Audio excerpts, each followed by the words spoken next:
Welcome to the WMMA Today podcast with Drake Riggs and I. We have this is actually episode 40.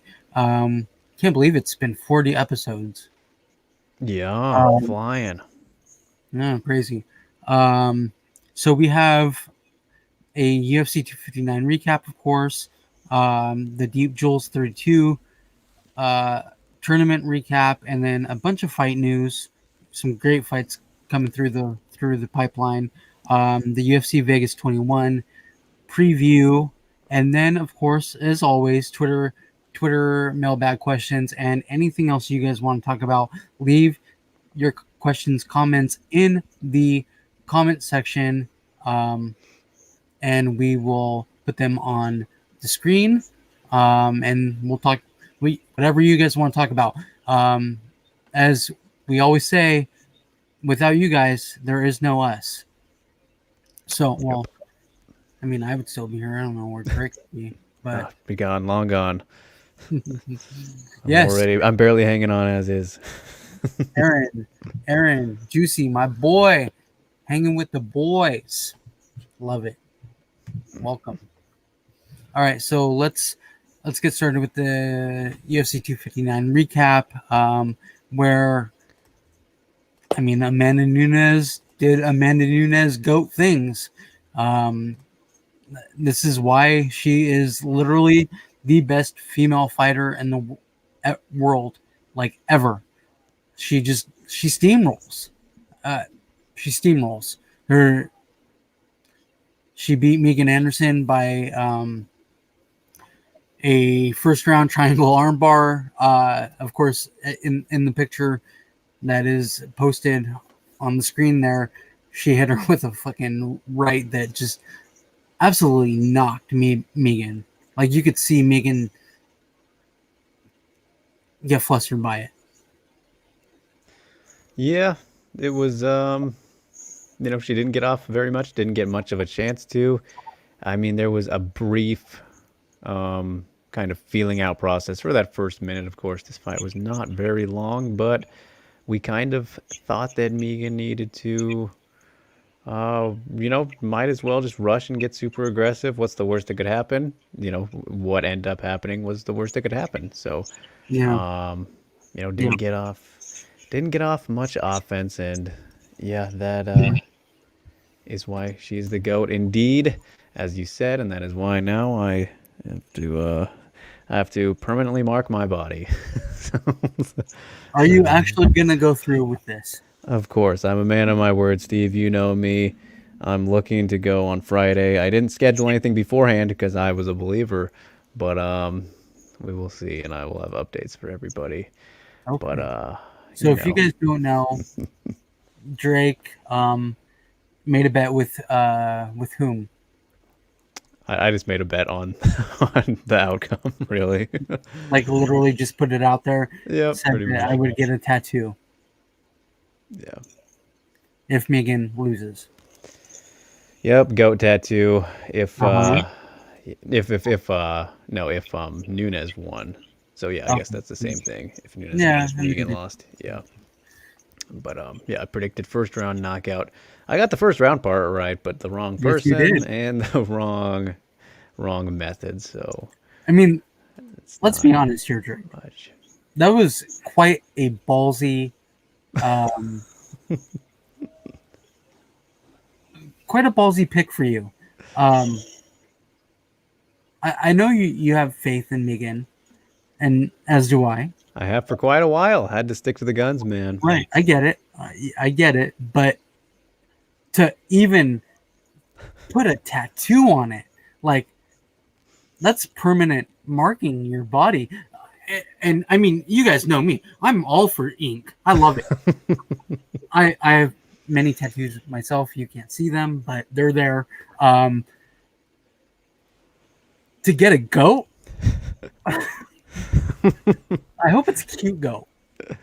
It's a cute Like, little goat. I found a design. okay, you did find the design. I'm not showing you what it is until it's done, but Where is yes. this goat going?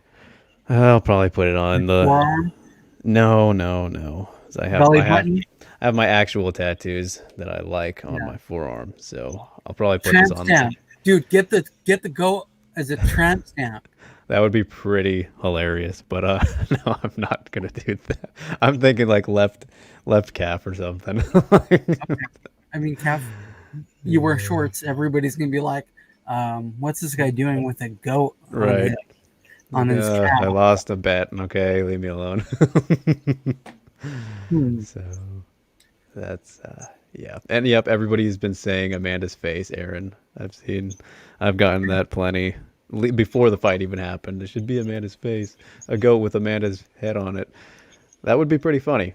But I'm not looking to shell out a bunch of money for this. I'm going bare minimum. We are Team Tramp Stamp here. Team a tramp stamp. Yes, Drake. It has to be done on the lower back, right above the ass crack. Imagine if I made that a part of it. That would have been extra ballsy. Well, I mean, not many people would see it. That is true. Yeah, that would be So, less seen than where I'm thinking to get it. yeah, there's not a whole lot of visibility on the lower back for a man. Yeah. But again, you wear shorts. Or Everybody's if going I'm to see going that. swimming, anything like that. Literally, everybody will see a goat on you. Right. You might want to rethink a goat on your calf. Well, where did John Anik get his Nate Diaz tattoo? Was that on his arm or was that on his? That was on his leg. That So was on his he's leg. yeah, So he's doing the same thing I'm doing, or I'm what if you copying do? him. No, he's not putting it on his calf though, right? I think it was. I'd have to Is pull it he up. not? Well, yeah, he got 209 on. I think it was on his leg because I remember the picture of him sitting in the chair and it didn't look like. Maybe it Hmm. was on his arm. It was on one of his limbs, obviously. So He's a skinny guy. yeah. Okay, so Aaron's saying it's on his Yeah, shin. okay, that's what I thought. Yeah. Again, he's wearing shorts, and Yeah. people will see it. But Representing. yeah, I mean, love Anik for that. I love Anik for that. Yeah. So enough of the goat tattoo talk. Let's talk about Amanda Nunes a little bit. How great is that woman? Like, I mean, she just keeps steamrolling. Yeah. It's interesting. Like, what more could she do? And we kind of talked about it. We've talked about it for a while now, really. But like, Yeah, she had done it all already, and like, when will she be satisfied with being the GOAT? Like we talked about the only possible like record that she has left to beat would be Ronda's probably, and in total title defenses, she's got to be at it or past it by now in total. Like, of course, not bantamweight in a row because what that was 5 or 6 for Ronda, and then yeah, of course Amanda's been up at featherweight for these last 2 title defenses, but in total, she's got to be right at that. I would think. Let me pull that up. We don't have to wonder. yeah. She's just dominating 2 divisions in MMA's most prominent promotion. Yeah. Just crazy what we're saying with Amanda Nunes. It's pretty great. It kind of reminds me of Demetrius Johnson's run. Yeah, yep. I'm seeing people say that as well. It's just, oh, are people actually saying that? I haven't really seen it, but that's what it reminds me of. She's just so dominant, and I mean, it's taking names, Yeah, just adding names to her list at this point. that was her 7th total title defense. So she's got the record for most female title defenses now. Overall, of course, not at bantamweight to beat that specific Right? Ronda record, but overall, she's got it. So I mean, Yeah. I don't know, and it's like what unless you just keep getting money, keep adding on. Why not? It's not Yeah. like she's. I don't see anybody really giving her a challenge that is not named Cyborg, but we'll never see that rematch, Not in that unfortunately. division. Yeah, not in that division. But what about 135? We have that awkward ass. I don't know if you guys saw it, but that rant by Juliana Pena. where she went full on WWE promo, where she was pretty much talking shit about Amanda Nunes, saying that she's ducking her. She's sticking to that gun where where Amanda Nunes is ducking her. I don't see it. I don't see it. Why Amanda Nunes would duck anybody at this point, especially Pena, coming off of one win over one win, right? Yes, the Sarah And then McMahon win. she lost to she beat Sarah McMahon, lost to Jermaine Durandamy, beat Nico Montano, right? Yeah, that was before GDR though. Right. That I'm kind of going down the list in my mind. Right. So it's like win loss win win loss win. Yeah, she's 2-1 since coming back, I think. And then before that, she lost to Valentina. Okay, so do you really, at this point, deserve a title shot above, say, a Jermaine Durandamy redo, who looked really good in the fight against Amanda Nunes? And Pena, who she beat very decisively. I mean, and she did beat Pena, right? Choked her unconscious. Or even more than Aspen Ladd? Like, where do we put her above? Do we put her above Aspen Ladd? That might be a part of our Twitter mailbag. Let me see here. No, it's similar. Similar question from Yusuf. We will get to you, sir. Appreciate it. I don't know. It's hard because Ladd has been out for a little bit now, but probably not. In terms of rankings, I still have Ladd above her, I'm pretty sure. So, yeah. Pena is just he's just trying to get that, trying to get that title shot, and more power to her. I think she fully believes her nonsense, which is good for her, but we all know that it's not going to go well. It's not going to go well for her, but she's got to do what she's got to do. So more power to her, I guess. But out of all the bantamweights, like the top 5, of course I want to see Jermaine Durandamy get another shot because I think that she deserves it. But I really do think that Aspen Ladd would give Amanda Nunes problems. I don't know. I think that her striking still needs a bit of work, but on the ground it gets interesting, of course. Still, Amanda will be superior there. If Ketlin Vieira could kind of get back to her ways before the Aldana loss, like I don't know, she needs to pull her head out of her ass. The inactivity with the Yana fight was the problem. Like grappling was all good, but in terms of dishing out damage and striking, that was clearly the problem. But before the loss that she had to Irene, that was what I was really liking, and I think that fighter, that Ketlin, is probably my top pick. But yeah, I mean, I think that you and I have talked about Ketlin a lot. Like we both really do like Ketlin. It's just at this point, that Yana Kunitskaya fight, it didn't make us think, oh shit, there's a contender. Yeah, exactly.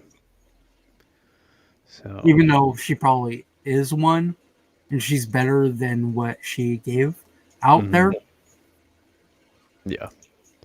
Yeah. But yes, Yusuf, that was a promo and a half. It was full on WWE heel type shit.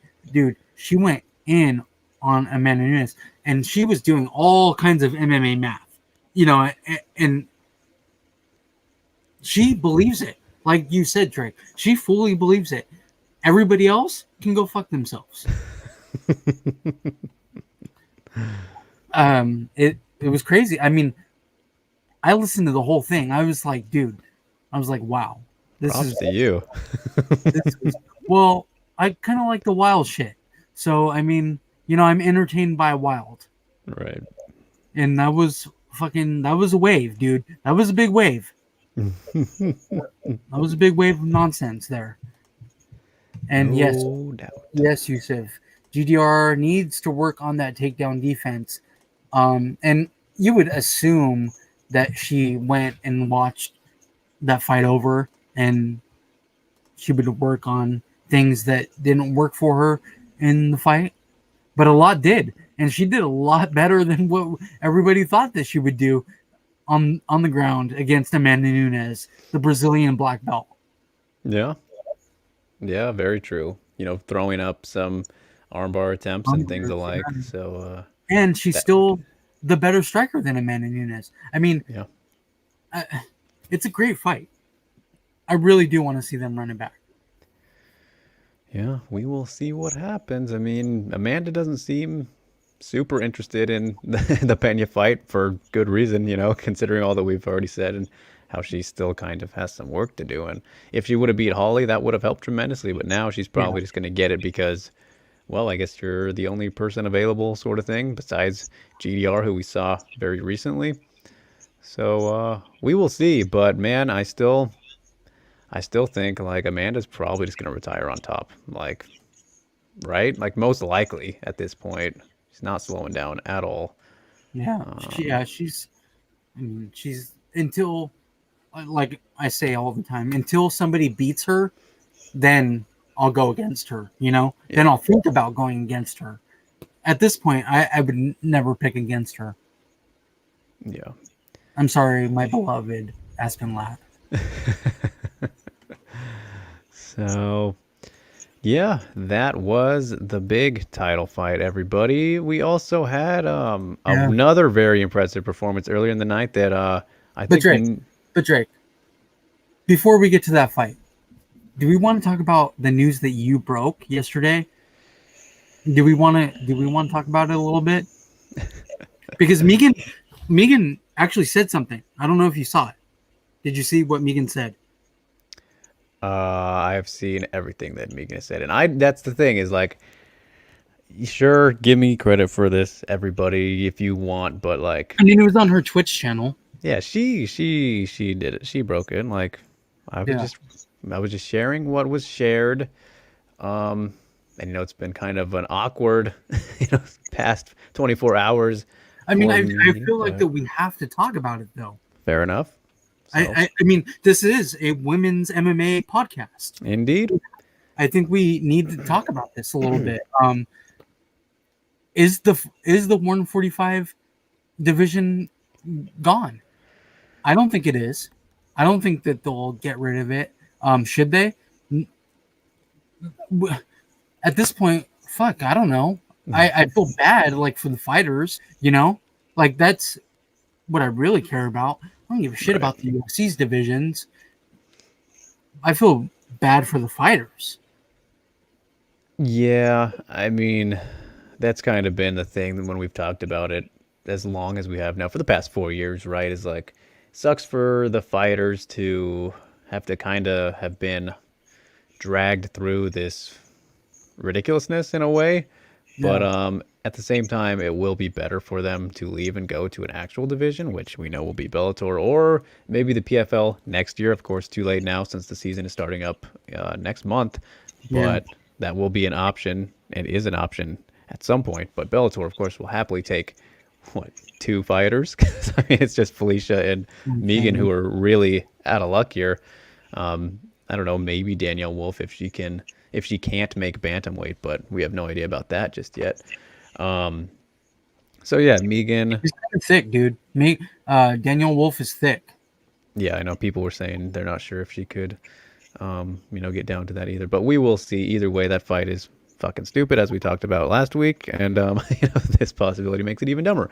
So, of course, Megan had her first Twitch stream yesterday after the fight and said that, well, first of all, that was the last fight on her contract, so she was going to be a free agent no matter what. But she also added that, the UFC told her earlier in the day that the featherweight division was going to be no more, and that this Spencer and Wolf fight would be the very last fight in the UFC. This is what Megan said, and I mean, I don't know, no reason not to believe her, and no reason for her to. What does she have to worry about if she's not a part of the promotion anymore? Why?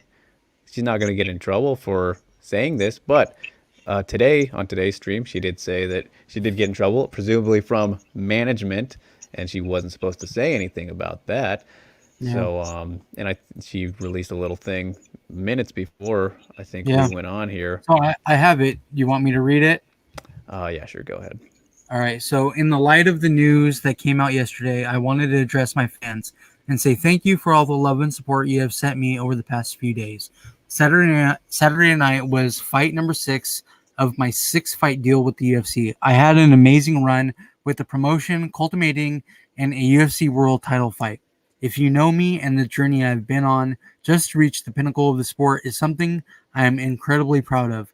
I want to thank my team and everyone at the UFC for the past 3 years. It's been amazing to perform for my fans on such a big stage. I'm looking to rest up and heal from my injuries before I decide what is next for my MMA career. Regardless of what the UFC decides to do with the women's 145 division, there are plenty of opportunities for me across the world to continue to do what I love. Thank you all and stay tuned. That was Megan Anderson, So, literally minutes can't before we went live. yep. So, since yesterday and before that message, the UFC, people reached out to the UFC, and I was going to as well. People beat me to it. Not that I didn't believe Megan, but it's just good to hear from other people and what they end up saying, right? Yeah. The UFC officials said that no, it is not true. Dana is still, planning to keep it around as long as Amanda wants to and what have you.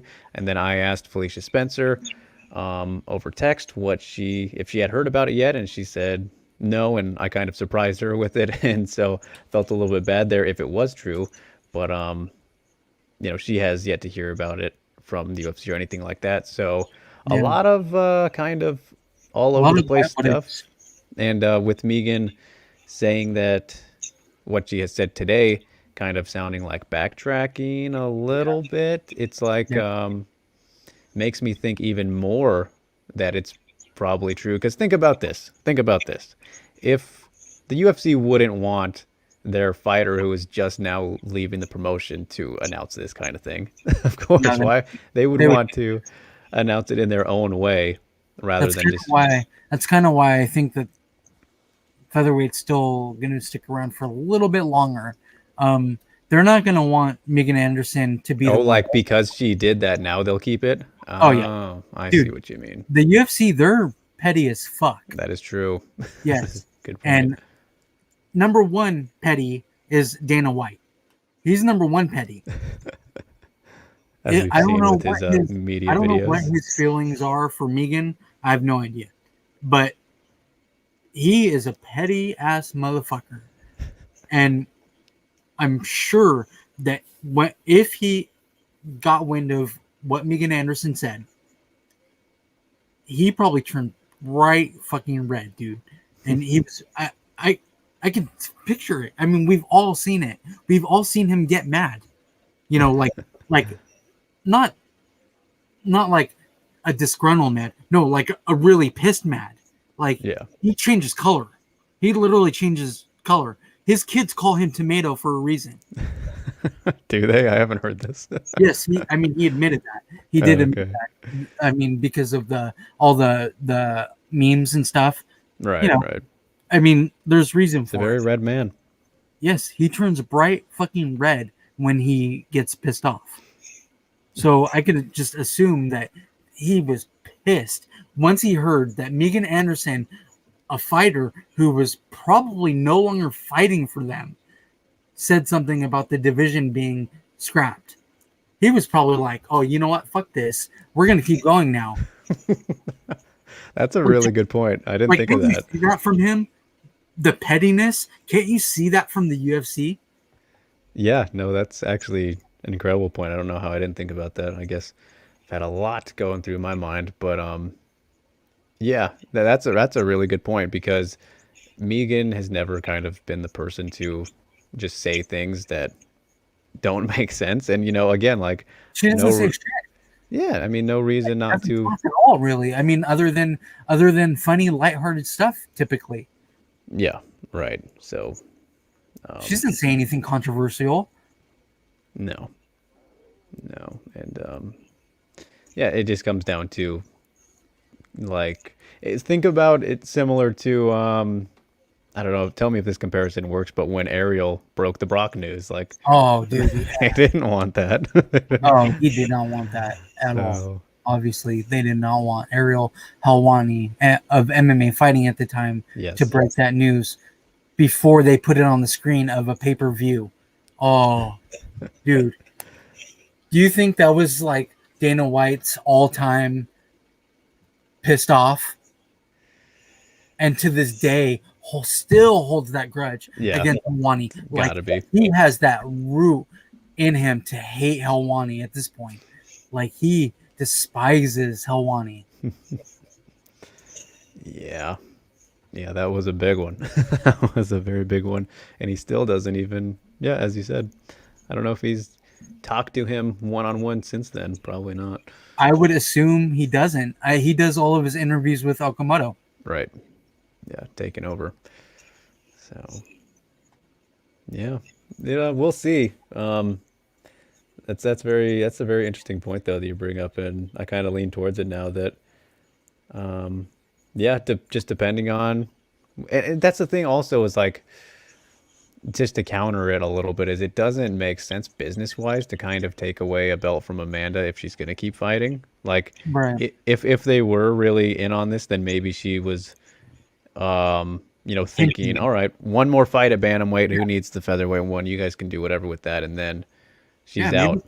maybe she hinted at it, Yeah, so there's a lot of different things that kind of go into this. But again, I believe that no matter what, there was obviously discussion about it. If Megan caught was told told by somebody, I don't care who it was, but somebody that she trusted enough to believe it and Yeah. say it herself publicly on a platform that people were going to hear no matter what, and somebody was going to put that was going to take it and post it somewhere else, which I happened to do so because I didn't think it would be a big deal, really. Well, not that it wouldn't be a big deal, but somebody would have done it, and It's I kind of happened to be it's kind of a watching. big deal, man. It's kind of a big deal, man. Like for them to for a fighter to say that they were told by the UFC that a division wasn't going to exist any longer. Yeah, This that's fighter, not what I meant. this fighter who just lost the title Yeah, fight, like that's kind of a big deal. yeah, absolutely. Even if the division is not much of a division at all, but I mean, how long has it been going? 4 years now, yep, and no rankings. Just nope, attained as champion. Chris Cyborg once. Chris Cyborg was there, and then all the way up until that loss to Amanda Nunes, who took over as champion, and we have not even seen a top 5, yep. which is Very, pretty very true. freaking sad, to be honest. Yes, it is. So, all right. Well, I think we covered that base pretty well. I think so. We'll wait to see what else kind of comes from Yeah. all that. But yeah, there was a fight before this, and as I was saying, unexpected outcome and very impressive outcome. It was nice. I don't remember who you picked in this one, Steve, but I think you went with me on Souza. But Yeah. We both picked Souza. yeah, we were both Um, wrong. and I mean, Lemos beat Souza first round knockout, but with punches. It, we saw Lemos have the abilities. We just didn't think that it was going to happen in this fight, but here we are. This is why we watch the sport. This is why we love the sport. Shit happens like this, and I mean, it's amazing and it's fun.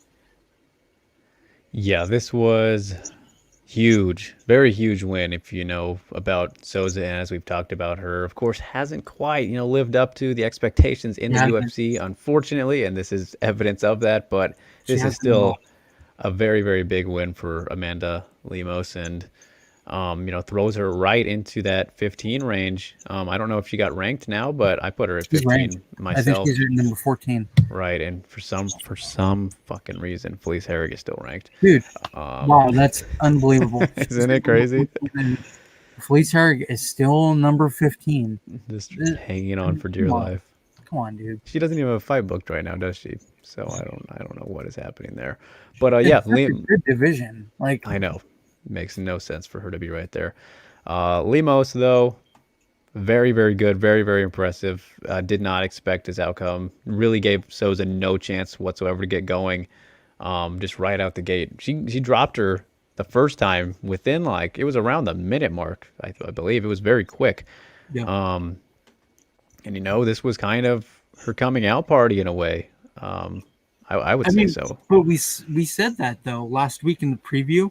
We said that Lemos could win this fight. Yeah. We just didn't think that she would. Because she'd yet to beat one of those Souzas of the world. She had yet to do this, but now she has. Yeah. And now, now we see it. Now we see it with our own eyes, and we can make adjustments for her next fights. So Stamina, welcome. Lemos is a monster. If she has a ground game too, 115 just got that bit more interesting. Gets more interesting every fight, man. Yeah. Such a great division. And speaking of Stamina, I saw your first message. Are you in Mexico? Tulum? That's Mexico, right? He says Tulum calling for once. Enjoy the vacation if that's what's happening, sir. Appreciate you stopping by either way. But yeah, Amanda Lemos looked awesome. Where does she go from here, Steve? Is this the possible next opponent for Amanda Ribas? Whew. Do they want to do that to Ribas though? They don't want Ribas to get knocked out. Like that was straight power that we saw from Lemos. Yeah. They don't want that for Amanda, I don't think. But that's kind of the problem that they're in now with Ribas, I guess specifically, is like the strawweight division is so good that no matter who she gets, it's going to be somebody that's a tough fight, unless they give her a Herrig or somebody, which, hey, maybe they could spin that. That would be a very smart move, It's 10 to 15, dude. Right, Ribas is still ranked number 10. It's not the right fight to make, I'm saying, but in terms of them protecting her, genius move. Technically a ranked person, and an easy win. No offense to Felice, but stylistically, we know that's probably how it would go. All offense to Felice. She's not a good fighter. You said it, not me. So yeah, she's busy with the OnlyFans, right? The Only Feet. Yeah, only feet. Yep, showing off. Only Feet.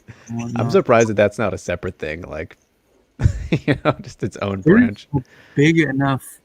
Market. Exactly. There's Wiki Feet, which is pretty hilarious. Dude, Wiki Feet's funny as fuck. Like I actually went on it the other day just because I was like, let's just see like some of the funny shit on here because it's so weird to think about that. Feet or what? No, what was I looking for? I don't know. I was looking for feet pics to begin with. That's weird. Because it was these guys that I listened to a podcast of. They were talking about their Wiki Feet scores, and I was like, I want to see if they're actually still on there. They weren't, and then I saw that there was the top, the best feet of 2020 or whatever. I was like, what? That's a thing. That's a thing. Who got? Do you remember who got the best feet of the best foot? I think the number one was she was number one or number two, but it was Erin Moriarty, who's the she's not Stormfront. She's Starlight in The Boys. If you guys watch that show. Yeah, really. Yeah, I was like, okay. I honestly didn't really look like at the picture specifically. Come on, you didn't look? No, I just saw who won. I'm not a foot guy, but I was. You're gonna check right now, aren't you? Oh yeah, I'm 100% right now. Oh yeah. And they weren't gross, obviously, if they're the number one or one or two. I don't remember if she was 1 or 2, but she was up there. And a great character, great show. I love The Boys. If you guys are not watching that, that is a recommendation from me. This is Show is hilarious. fucking awesome. Feet of the day. Of the day, even. Yeah, How does of the, that get decided? I don't know. Mia Rose gets feet of the day. No idea who that is. Yeah, I don't know who that is either. All right, we are going way off the rails. I don't know how that started. You're the one who brought up Wiki Feet. Oh, it's because Felice Herrig. It's her fault. We were talking about Felice, and it led to Oh, feet that's true. talk. But yeah, interesting. The Interesting. the first time that I went on Wiki Feet was a very long time ago because somebody had mentioned Misha Tate's feet, right? Okay. And on the timeline, and so I was like, "What?" And I never even really noticed, right? So I went to they had pictures, and I was like, "Oh, okay." So then I went to her Wiki Feet page or whatever it is, and I was like, "Dude, she's got some hot fucking feet." I mean, You just outed yourself, man. no, oh no. There's other aspects of the female body that I like a lot more. But I mean, would assume. but One I would assume. but I was looking and I was like, I mean, they're not bad, I guess, for feet. You know what? Everybody who listens to our show now, we just boosted that page traffic. Everyone's gonna be like, "What? What is this about? Never noticed." It is funny though. The very few times that I have checked too, it is like, let me see if there are fighter pictures on here because, of course, fighters never wear they Oh, don't wear shoes in the that's cage. true. So Yes. like, if you want to go to WikiFeet and find fighter pics, Oh, it's like anybody you could think of because their feet are easily visible all the time. So, let me go to that really quick. Who's a fighter? Give me a random fighter. um, um, Roxy. Oh, what? Oh, she's there. Yeah, I've told you. You can pick anybody pretty much. There's a ton of them for her. They're not even her feet. They're Really? like, I mean, they're like her doing jujitsu. Well, Oh if it's yeah. her, those are her feet. What are you talking about? Well, I mean, oh yeah. There's definitely pictures of her feet. Hilarious. That is incredible. Oh man, that's a fantastic page. That's a fantastic website. So fun. Whoever thought of that shit, I mean, good job, I guess. It Genius. obviously paid off clearly. Fucking geniuses, dude. These people. Yeah, seriously. All right. It's all entertainment at the end of the day. So, all right, that was UFC 259, you guys. Very wild, very crazy show.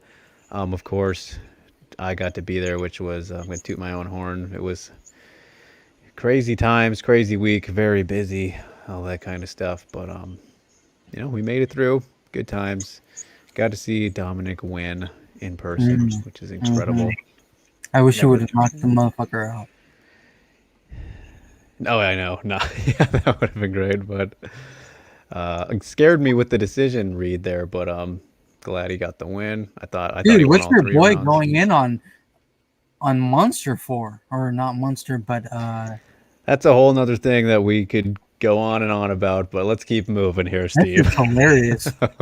I loved it. Getting into all that stuff, but some madness over in Japan, you guys. There was wow, very big surprise for me, and I believe a lot of people, as my pick to win it all lost Yeah. in very crazy fashion.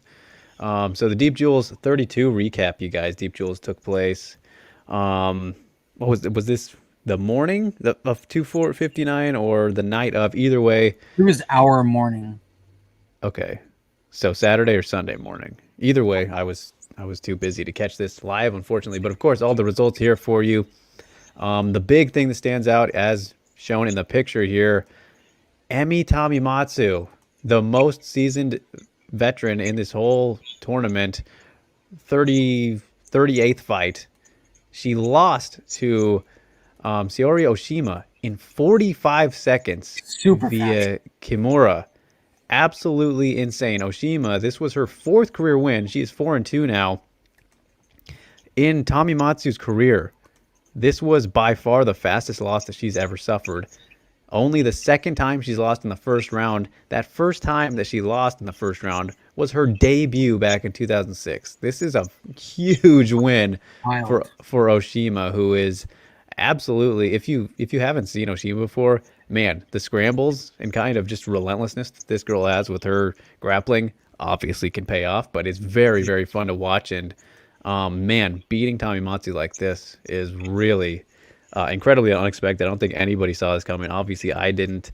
But man, kind of a little bit puts her, as the front runner for me. A little, obviously, if you're going to go by the math of things, but one hell of a prospect, to look out for in the atomweight division, you guys. And if she can become champion by winning this tournament, for a fact she's getting, going to Ryzen after this and going to be competing with the big dogs. So, and I think that's where she's headed, no matter what. Anyway, she's that good. So yeah, One with a team. that was very huge. Then of course in the other one, the co-main event, Siwoo Park beat Mizuki Oshiro, unanimous decision. Siwoo Park, who actually should probably be the real front runner and maybe should have been in the whole thing, from South Korea here. She's already beat. She's the last person to beat Oshima. She has beaten Tommy Matsu as well, and then Hikaru Aono, who was the other winner earlier in the night by defeating Emi Sato, unanimous decision there. And Aono was in the last title fight against Tomo Maesawa, lost that one. With a comeback from Tomo to retain the title in a retirement fight. But yeah, Siwoo Park has already beat, the people who are advancing in this tournament, except for one, which we will get to. So maybe she should be the front runner. But Oshima and Siwoo Park, no joke, and they had a very fun, scrambly fight, as I was mentioning there. She's the only South Korean competing here in the tournament and probably in Deep Jewels right now, at least at this moment. So she's one to watch. Looked very good there. So I heard. Have not seen the fights yet, but she advances. I'm not sure who she'll be facing yet because I don't think they had a bracket. They were going to do it like the random lottery style like they did in the first round. So yeah, and then Aono, as I said, beat Sato. And then we did have a little bit of an issue with the weigh-in situation here as, the fourth opening round fight was Emi Sakura, or Sakura Mori, excuse me, taking on Aya Murakami. But, as you know, and shout out to her for the fantastic outfit there. As you can see, the all white with blood on it. Just, I think, an anime outfit or something. But Aya Murakami, got some marketability to her, I would say, Steve. I kind of like what she's repping with the personality. And I dig it. if you kind of follow her a little bit, Yep, talented fighter as well. But Murakami, she gets a first round bye because Sakura missed weight again. Yep. Missed weight again. What is going on with that girl? Yeah, of course, Sakura just 17 still, but missed weight for her Ryzen debut. Ended up getting what would have been a win if she didn't miss weight over Takabayashi with the first round armbar. Looked very good, and I was very excited to see Sakura in this tournament, but now she's out because she could not make the weight class. So, yeah, interesting. She should probably maybe just say, fuck it, forget about atomweight at this point. It's like, I mean, if she can't make weight, it's difficult, Yeah. But she's so young still. Exactly. That's the thing about it is like, all right, be disciplined, have somebody help you or something. Yeah. You have so much time and you are very skilled already. Like, yeah, there's no doubt that she's good. She's good. It's just, she can't fucking make weight. And I mean, this was the biggest platform for her to date, a tournament. Yeah, she could have won this and became champion like at 17. Like, that would have been crazy, but completely screwed herself out of that possibility. And Murakami now, that makes that whole aspect of her missing weight makes the tournament even more interesting now because we had these great performances from Oshima, right, who is the most impressive in my opinion for what she did there. Then Park, who's already beaten everybody except for Murakami, I believe, who has advanced Aono and Oshima, and just very solid in her own right all the time. But then Murakami's going to be fresh and has not fought, so like Yeah. she's one to watch out for now, like as well. So that's the fun about the tournaments, and Deep Jewels did such a good job with, putting these fighters all together for this, and very interesting outcomes, in the first round here, including the miss of weight, all that fun stuff. So Hmm. yeah, and I believe that May is when they'll get to the semifinals. I think so. I think it is May. Yeah. So yeah, Another fun fight card in May. absolutely, and of course April they're and May is turning up for MMA. madness. It is absolute madness. So Yep. And and yes, we see your question, and we will get to yep. that. One moment, sir, as we're Yes, wrapping up here. in a few minutes. And I Yeah, did. so so you guys, of course, that was the first round of the atomweight tournament to decide the new champion at Deep Jewels 32. As we said, Tournaments. God, yep, tournaments. so good. Love them. May will be the semifinals, but there was plenty of other fights on Deep Jewels 32. Yeah, they Saika had a shit Iizawa, ton of fights. Yukari Nabe. Yeah, there were 10 total, so Yeah. fully loaded card, plenty of good stuff as always, and they will be up on the YouTube page, either this week or the It's next gotta be week. this week, right? They typically put it out the following week. Yeah, so keep an eye on that on the Deep Jewels YouTube channel if you are looking to watch it, and you definitely should, especially if you're interested in the tournament, the atomweights, and then all the other great action. Deep Jewels is the Invicta of Japan. Friendly reminder there, and Yeah. if you're interested in the ladies, you got to check that one out. Check out that promotion, and especially this event, the tournament, all that stuff. So yeah, very surprising and interesting performances over the weekend in all promotions. So very exciting. All right, what does Jin have for us? I did not read it yet. As we Okay. get to the mailbag here. So he asked about what Brian Campbell said about Oh God. yeah. I mean about Rose was more tested in the second Andrade fight than Whaley was against Joanna, and that Whaley can't beat Rose. Is this guy just like have a problem with Asian people? I honestly, I feel like A clear disrespect towards Asians or something? yeah, I'm to the point where I think that he's an idiot. I've had that in my mind already. I do think that he's an idiot. I think he's just a mouthpiece at this point. Luke Thomas is the one that brings, the informative MMA knowledge. Brian Campbell is the mouthpiece who says stupid shit sometimes. A lot of times.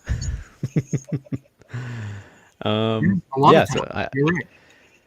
And I mean, do you agree with this? Like slightly agree with it, even slightly? okay, let's dissect it a little bit for you, Jin, here. Brian Campbell's hilarious take that Rose was more tested in the second Andrade fight than Whaley against Joanna. More tested. Did you not watch Whaley and Joanna? That fight Yeah, was that's fucking amazing, dude. Like they tested the fuck out of each other. You know what I mean? Yeah, I don't agree with that. Because if you look at that Rose rematch, Rose, clearly won those first two rounds. Not to say Andrade didn't have moments in the first two rounds. Of course, very big third round was hurting Rose pretty badly, but you just look at the consistent damage done by each of Whaley and Joanna over the course of 25 full minutes. That's significantly more so, I think. And I don't. What is even the point of that? What is even the point of that comment? There's literally no point of this. More comment. tested, like it doesn't. To point out that Whaley isn't proven yet or won't be capable of handling a similar beating that Rose could. I don't know. I don't understand that comment by Campbell. Dude, you want to put it on Whaley. Yeah, no, that was a very back and forth Joanna war. was a former champion, one of the most dominant female champions ever. And Whaley won. So, Right. like, what is he talking about? That doesn't make any sense to me. The more I He's a think about fucking it. idiot, dude. Okay, so Stamina said Brian Campbell. Sigh. He's basically Brendan Schaub 2.0 at this point. Yuck. The guy's a fucking idiot, dude. Like, Oh boy, look at the quote that he just gave us. okay. His exact words were Andrade took Rose to the depths of hell. Joanna barely took Whaley to the surface of hell. That is a That's total ridiculous. clickbait comment. Yeah, did you? So what you're saying is you didn't watch Whaley and Joanna. Or you're just a fucking fool and you wanna spew a bunch of bullshit for, like you said, clicks. It's very odd. It is very odd analysis that doesn't. It's not. That's not even analysis, Yeah, dude. yeah. You Being can't. generous. Yeah, you can't call that analysis. That's somebody who likes to talking shit on a major platform. Yeah, that's a good way to put it. Luke Thomas is the one that brings in the viewers. Brian Yep. Campbell might have that check mark next to his name, all because of his work with Showtime and all that. But Luke Thomas is the one that brings in the people. I don't watch Mortal Kombat for Brian Campbell. I watch it for Luke Thomas. Morning combat. I think I love Mortal Kombat. That's I'm sure a lot of people do that. And, yeah, I mean, I'm sure. But I don't watch Morning Kombat for that fucking idiot. I watch it for Luke Thomas. Yeah. I mean, I honestly didn't know who Brian was until he got on that show. So Yeah, I don't think a lot of people do. I knew about him he's good at because boxing of though, isn't he, Steve? Yeah. yes. You I know, only knew about him because of boxing. And is he good at it? better maybe. I have no He idea. knows the sport a little bit more than MMA. No. Yes, he Interesting. knows boxing better than MMA. But I think this is like a learning thing for him, going alongside Luke Thomas. I don't know at this Right. point, where you get to say just ridiculous things, and Luke Thomas can just say nothing at all and fucking laugh it off, and then bring in facts. And no, Salmon says, in no universe does that statement even make sense. That's borderline Tito Ortiz reasoning, to be honest. Yes. And then Jen follows up with, truly unfortunate, really, just a disrespect to the champion. And this is a thing that we've talked about quite often lately. We both Drake and I feel that Whaley is like being so disrespected by the MMA community at this point. And it's not because of performances. It's not because of performances. It's because of inactivity. That's it. That's why she's being disrespected. It's because of inactivity and people kind of forgetting, and people just wanting a title fight, and thinking that they can use their platform to say stupid things, much like Brian Campbell, but in a lesser amount of views, like on Twitter or whatever. Right. Man, I cannot wait though till they're all shut up, and we'll get to that, of course, when it is preview time, and then we do have some news to talk about. But Twitter mailbag time. Let's keep it going. Enough of this Campbell talk, giving him too much time of day on our show. So let's get into it with the mailbag. Let's open it up. Open it up as we have our first one here, which is a good old fun one. Yes. So my buddy Sandra said, do you think Nunes could beat Triple C? And then she kind of Added on to it. added on to it. Do you have that tweet up or no? It should be below here, right? Yeah, right here. Yeah. How badly would Nunes beat Triple C? And then she said, maybe I should have phrased it, how badly would Nunes beat Triple C? Okay, well, listen. Could Nunes beat Triple C? Absolutely, but uh, Henry Cejudo is so incredibly underappreciated. I So think that guy is phenomenally talented, and if he can't comes back soon, as he seems to be hinting at, he's going to his win back the wrestling, title. In my opinion, he is his just wrestling is chef's kiss, dude. Oh, and yeah, and then obviously his striking has taken off to a new level as well. The guy is phenomenal.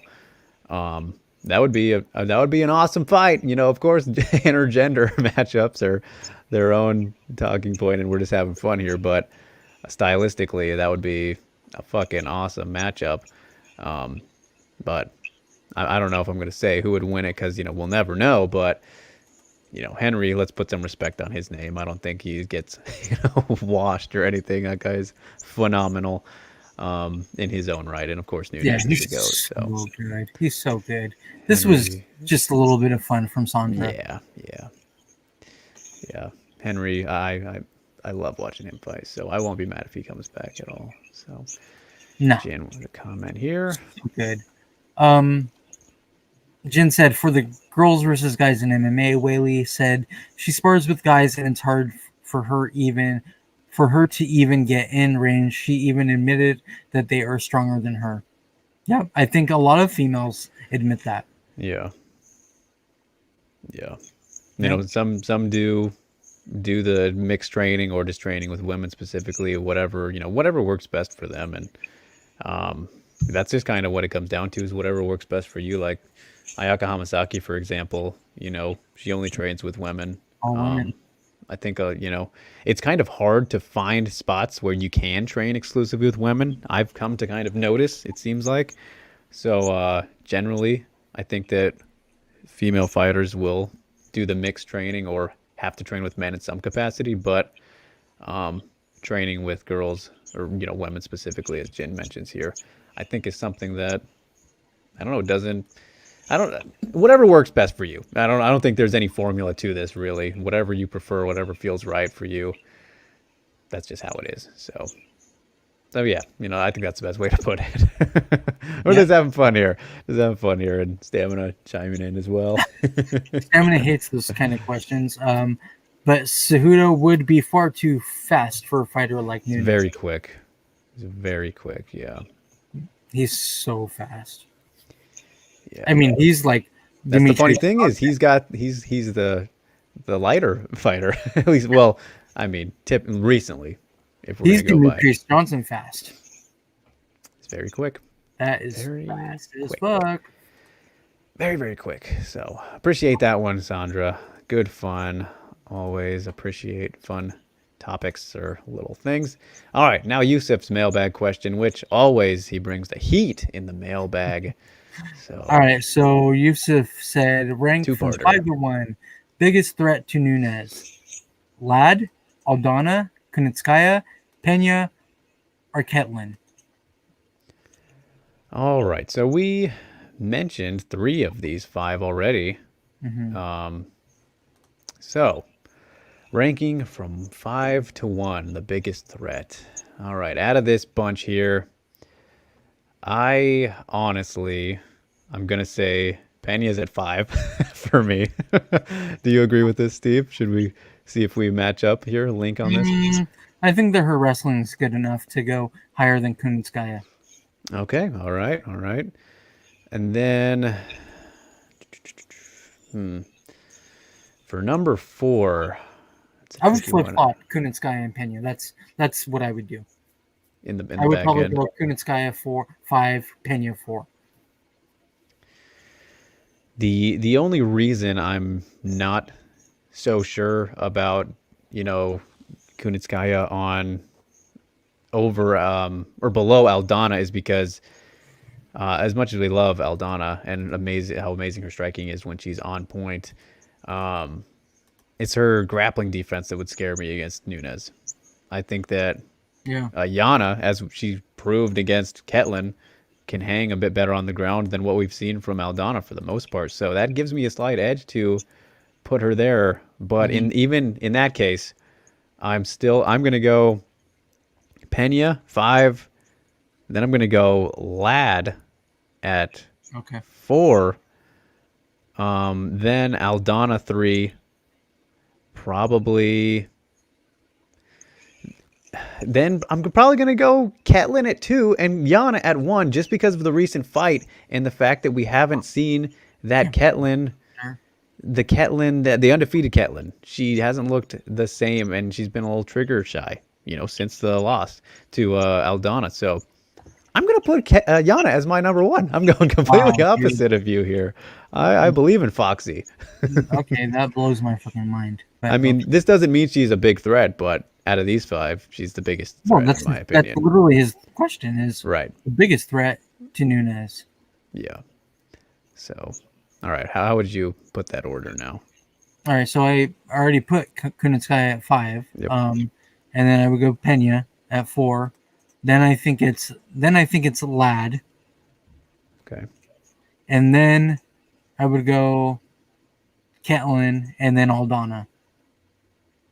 Ooh. All right. All right. So we each have Ketlin at number 2, but still got that. I'm very fascinated to see how Aldana is going to come back after I know we this really loss, do. which We will be very really do telling. want. We really do want Ketlin or Aldana to turn it around. That was a bad fight with Holm, but Yeah. we've seen enough from her to think that was just kind of a one-off, and she would turn it around. And her foot was broken, right. like Yeah. it wasn't ideal circumstances. Exactly. It was not even close to ideal, to be honest. She did get corona. They moved the fight. Like a lot of things did go wrong when you think about it. That lead up. went wrong for No Aldana. excuses, but yes. She didn't make excuses at all. We're making excuses for her. I'm literally making all of the excuses for Aldana. Yes. Right. Just to prove my own point. Yes. I mean, I like Aldana, so Yeah, no, you can't not like Irene Aldana. She's the best. I love that woman. I should probably catch up with her soon. Hit her up, see what when she's looking to get back in there. Of course, always posting pictures of her cats. If you don't follow her cats account, you guys follow her cats account. She has an account on Instagram for her cats. It's called Irene's Cats. Plenty of great cat pictures if you like that kind of thing. hilarious. She's the best with that. So yeah, that's how we would rank them, Yusuf. All right. So And then you have a follow-up question. Yep. I watched Benavides last week. I think we all watched Benavides, sadly. Yeah. From what I saw, he wouldn't even beat the women's flyweight champ, let alone the males. Do you agree with my statement? Be honest. Do you think that he would beat Valentina Shevchenko? That's a lot of Yusuf love, though. Yusuf loves him some Valentina Shevchenko. That's funny how our 2 Twitter mailbag questions from today were actually male versus female related, just coincidentally. Maybe Yusuf saw Sandra's and he's like, I'll play into this a bit. You tell us, buddy. But so for the Benavides fight, I when he was fighting, I believe we were talking to somebody. Might have been Kyler Phillips, or we were doing an interview, post-fight interview in the backstage, so I didn't get to see it, undistractedly. I was, paying attention to the fighter and then watching his fight while it happened. But Askarov looked like he was, beating the brakes off him pretty handily. He was, dude. Askar Askarov is a monster. Yeah, he's so fucking good. legit. I've been high on that guy for a long, long time. He's a monster, and I cannot wait to see him. He's probably going to be champ. Yes, at yes, some point. That is what I want. That is what I want. I want him to be a champion. Yes. Very good. I cannot wait to see a potential Figueiredo fight, or even a Moreno rematch with 5 rounds. Because that first fight was awesome too. Any Moreno matchup is awesome. Yeah, they both bring it. So I mean, which we saw in the first fight. Obviously, exactly. It went to a no contest? It was a draw. Draw. No contest. I don't know why I said that. Yeah. But so I can't really say. I don't want to give an answer to this because I didn't get to see. I think it's hilarious. I think it's hilarious that Yusuf always shoehorns in Valentina Shevchenko in there somehow, like some way. It's creatively done though. Oh, 100% creative. Like he gets all the props for creativity. but but there's always somehow getting Valentina Shevchenko's name into the show, no matter what, because of Yusuf. It's It's genius. hilarious, dude. It's borderline genius. I think that Yusuf is borderline genius. Yes, He must. Are you secretly Valentina's manager? Yusuf. he just I knew her old manager, but he she's just not the wants manager us to anymore. talk about Valentina so much every Yeah, week. yeah, why not? He's very good. But yeah, I since I didn't see the full fight on with my full attention, I don't really want to, give He an got assessment wrecked, on dude. Benavidez. But He got wrecked. you think Valentina would beat him? Well, I mean, She'd keep him at range. Let's be honest. oh yeah, she would definitely keep him in range. But I mean, again, he's strong, right? Yeah, He's still a man. He's strong. Um, would he be able to take down Valentina? Probably. yeah. But again, Valentina would be able to chip away as she does with people. So I mean, I don't know. Maybe Valentina wins this fight. I don't know. It would be interesting. That is a interesting idea there, Yusuf. Um, there he goes. Suarez, Val, Whaley are my favorites. Can't lie. I already knew that. Um, The way that he talks about all three of them, I know. I already know that. I already- But you have to put Valentina number one, right, Yusuf? Like you have to put Valentina number one because you always find a way to say something about Valentina Shevchenko. You don't always talk about Tatiana Suarez or Whaley. well, to be fair, they've been less active compared to Valentina as well. So, No, that's true, especially um, Suarez. But and Ghost Phantom, good to see you, sir. And I'll address that other question of yours here momentarily. But I see you commenting here about it downplaying women's achievements when comparing them, and I don't think that we're doing that necessarily. And you're saying women do great things we're in their own literally way. not doing that. We're Um, just answering questions. yeah, no, I get what you're saying by making those comparisons, and pound for pound being separate kind of thing. I'm sure is kind of what you're thinking as well. But yeah, I don't think Steve and I do that. Not that you're calling us out for it, but I, I was I was about to say I was ready to say Amanda Nunes might be the overall goat after that Felicia Spencer performance, and she only reinforced that with this past win. But I just still am sticking to GSP. But I think she's right up there for MMA across the board. It's pretty wild, man. What we're She's seeing out of Amanda Nunes at this very, point. very good, very, very good. And then Stamina commented on the first part of Yusuf's question with his own. He said, "Lad, Kunitskaya, Ketlin, Pena, all done it." So Wow, Pena I'm love gonna from try on Pena. Stamina. Yep. I'm assuming because of the wrestling, like Yeah, what has I to see. be. Yeah, it has to be the wrestling. She's very good. She's a very good wrestler, and I mean, I don't. We can't really say that she isn't because she is. Yeah, But again, like he says, all of them are there to get their face punched by Amanda. yeah. Well said, man. He always sums it up well. Stamina does so. Yeah, both you guys with Aldana number one though. I like that, even though it's not where I'd put her. I love it. I'm all for Aldana love. Stamina and I are seeing eye to eye on that one. Yeah, you guys are in sync there. And yeah, Ghost Phantom, no disrespect here for us, but just in general, I hear you, man. I'm not sure how I feel about it. I've never. It's an interesting thing, splitting It's things not up, one of and those things that I think I don't about. even like the term WMA, so that's what you need to know about my feelings on it. And I hate Yeah, that. So it's just not one of those things that I think about often. I don't think about putting Cyborg against Brock Lesnar. Like things like that. You know what I mean? Like I don't think about that at all. I think more about men versus men matchups, female versus female matchups. yeah, That's where my mind goes. But I get it. I get like why people do say things like that. And to be fair to Sandra, she's doing the whole Amanda Nunes versus Triple C thing because they're both so good. I mean, and Triple C is always in the news. Amanda Nunes is always in the news, especially after fights and stuff like that. So I get it. I understand. Yeah, I don't think there's no harm in what we No, were just asked no, I don't necessarily. think. Yeah, I don't think that.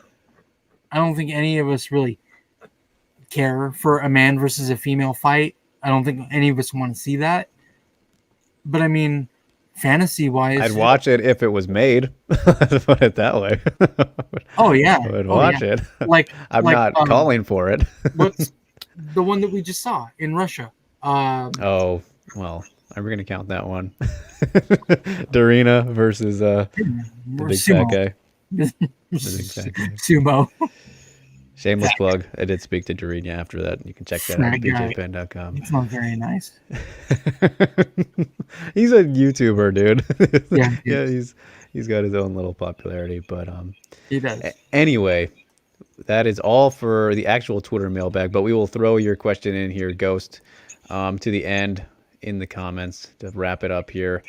Good to see you again. Thanks so much for tuning in and checking out, the coverage from SCMP MMA that, I was laying down from the weekend or the week, all that stuff. It's been just, I'm all over the place, you guys. Appreciate it, though, for checking it out, man. Asking if I will address Dana's complete disregard of my question about banning judges, which I did ask at the very end of the night, the press conference, if you want to call it, the interviews, post-fight interviews with Dana.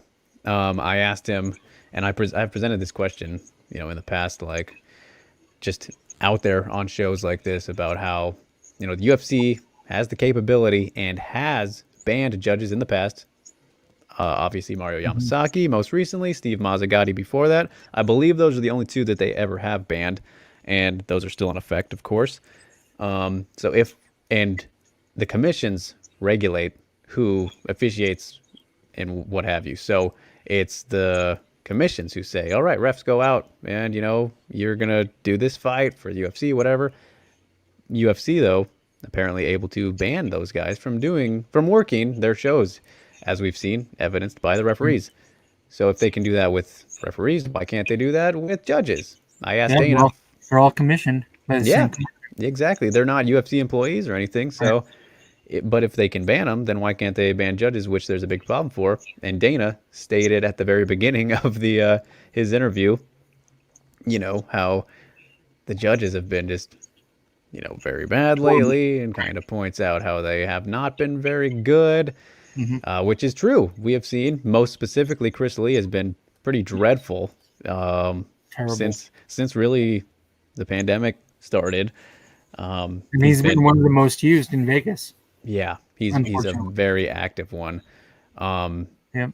So if this is such a problem to you, Dana, like, why can't you do something about it? So asked him that, and then he kind of said that he doesn't think it's a judge's problem, or I don't remember exactly how it was worded, but he said something along those lines where he doesn't know what it is. Maybe it's the criteria he went to. I believe it was Hunter or whoever, one of the other UFC guys is that he asked off to the side there that you guys couldn't see in the video. He was like, how do I even address this? And Hunter mentioned the criteria, which I was thinking as well in Dana's first comments, how he said the 10-8s are bad. And it really sounded like Dana was thinking along the lines of the old scoring, but that is what it is. He doesn't agree with the judges. The judges have been very bad. Why don't you do something about it? And he just kind of completely contradicted himself from what he said earlier, 20 minutes prior to me asking that question. So is what it is. I don't know how much more we can go into depth about it, Ghost. If you have follow questions, go ahead and ask them. But I don't know, Steve, what are your thoughts on, I guess, the whole situation with, he really kind of contradicted himself, Well, I mean, he does that a lot. Yes, very true. true. Are we surprised? No, not at all. I don't know what I expected, honestly. I guess that's what I should have. You go in there expecting an honest and forthright answer from people, but that's not what you get from Dana White. Right. You get bullshit from him a lot of the time. Yeah, I don't know. There could have been an interesting way, though, for me to follow it up. Like, I'm not sure. I was thinking about it after the fact, but Well, I mean, okay, but you could have, I guess, but I don't think that he would have given you an answer either way. right. I don't think, you know, from, I don't think that he would have given you an answer. Because if he wanted to give you an answer and say, oh yeah, these fucking judges suck, he would have said, these judges fucking suck. But that's what he said at the beginning, though. Okay, but then he would have said, these judges fucking suck. Let's try to get rid of Chris Lee Right. or whoever, you know? Which is He what would I have, was inferring to do. well, that's what you wanted, of course, because I think that's what most people that watch fights want. You know, they want judges to be held accountable for their actions just as much as a referee. Like Herb Dean is. Herb Dean gets put on blast fucking every fight card now. As he should. But Chris Lee doesn't Right. because he's just a judge. But a judge holds a lot of he needs to be held accountable too. Yeah. Remember all that Adelaide Bird stuff? Yeah. Yeah. Dude, she went through Surprising that she hasn't been like that. This hasn't been brought up earlier. I'm really surprised. I'm the first person to kind of mention this to him. Unless I've missed it prior. But I don't know. Yeah, I don't know if you're the first or not, but I don't think that your question is off base. no. If it's and he didn't, deny the fact about banning referees because he said it himself in the past. It is a thing. Mario Yamasaki's like, I can't work. Like this. It's fact that he has that power to ban officials from his events. So yeah. So why not a judge? why not judges? Yeah, Yeah. it's interesting. It's very interesting. Maybe I wonder if Adelaide Bird is banned. We just don't know. no, she did some recently. Has she done some? Okay. Yeah. I think we were just lucky and they didn't go to decision. And they didn't go. Yeah. I'm pretty sure that was the case. So it's pretty crazy because she's not like a terrible boxing judge. But MMA, she had that one really bad one, didn't she? What was the boxing one that she had that was really bad? Was it a Joshua fight, maybe? I don't know. I don't. That's what I remember when people were freaking out when she had one that was just With like Adelaide Bird. yeah, where it was like just totally backwards. Yeah. Of course, I don't remember because it was boxing, but yeah, she's not great at either, which is not good at boxing or MMA. So yeah. Yes. Canelo Triple G. It was Canelo Triple G. I was going to That's say right. that. The draw. Yeah, it was the draw. It was the draw one. Thank you, Yusuf. So actually, Ghost Phantom asked another question, and he said, "Did you guys talk about Angela Hill's backing of Don Cruz and Hans Mollenkamp beef? I've hated Hans since Izzy started throwing." Steve mentioned it, but we didn't get into it. Okay, so listen, Ghost Phantom. I wanted to talk about it. Drake doesn't want to talk about it. So here goes fandom. I want to redirect you, okay? And I'm sorry that I'm doing this. Since this is not specifically a women's topic, I'm gonna direct you guys to the Body Lock, to the Body Lock YouTube channel where we just spoke about this in a video. I believe it came out earlier today, but it is out now, and I am in there. I've shared my thoughts on this, and as do I and Pat Auger and Matt Wells. We got into it. We recorded before Angela Hill backed his Dominic sentiments, but okay, just to touch on that, this is kind of a thing that a lot of people have known about behind the scenes from what I've heard, and obviously what Angela Hill has heard and many others.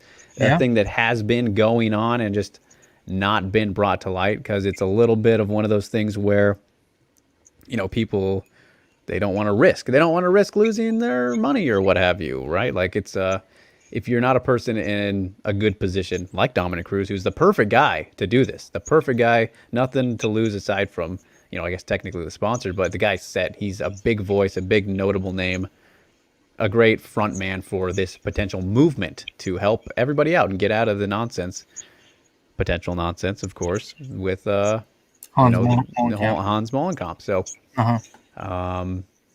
Yeah, that's really it's a very interesting thing though, and Dude, I'm curious I to want see. more. Like I said, after Dominic Cruz went on his little tangent, I was like, dude, I want more.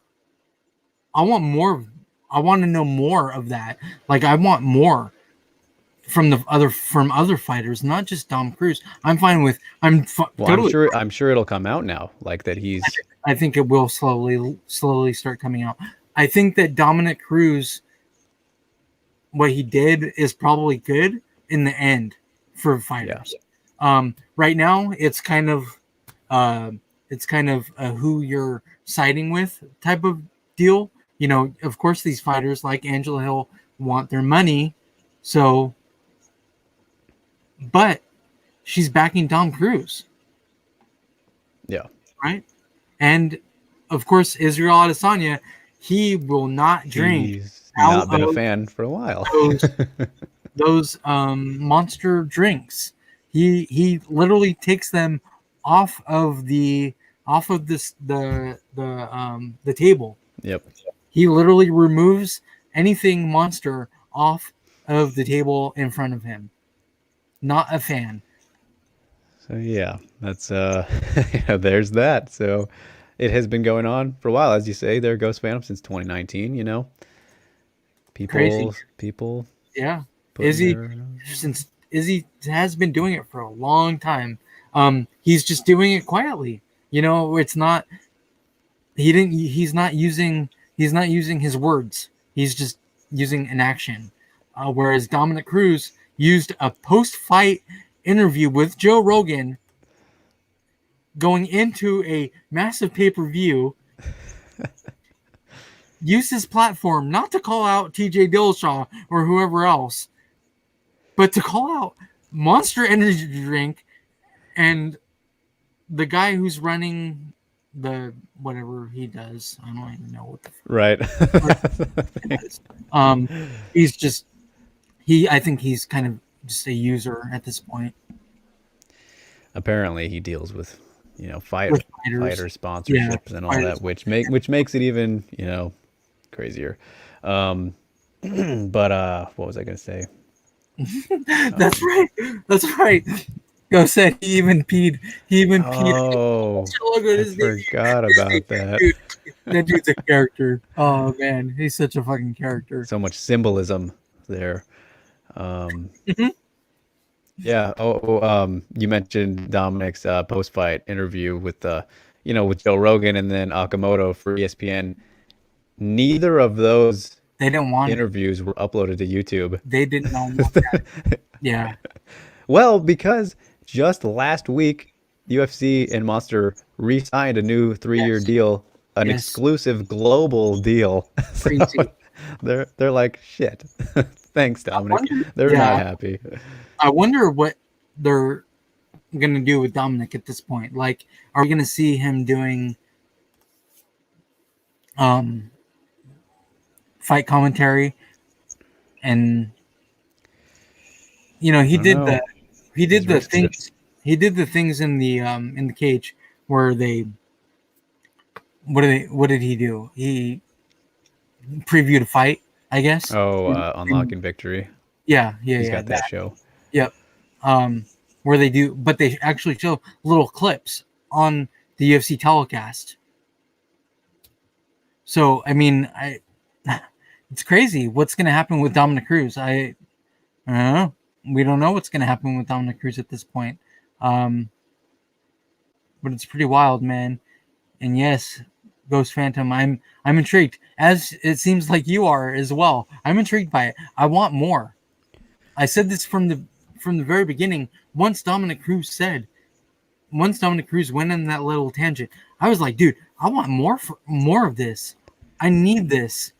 I need to know like more from other fighters, not just Dominic Cruz. I mean, I would be fine with Dominic Cruz going into more detail about it. I'm perfectly fine with that. But like, I want to know more from other fighters now too. Yep. Floodgates are potentially open. So we'll see. Hopefully it just gets everything sorted out for the best, whatever the best can be for people. And it's clearly a very serious issue for someone of Dominic's status too. Yep. Go to bat for everybody who's potentially suffering from some silliness here. And I So, agree with this, Ghost Phantom. Drake loves Dominic Cruz. my man. Me, I'm fine without him. But it was awesome. I was hyped. I was like, dude, this is great.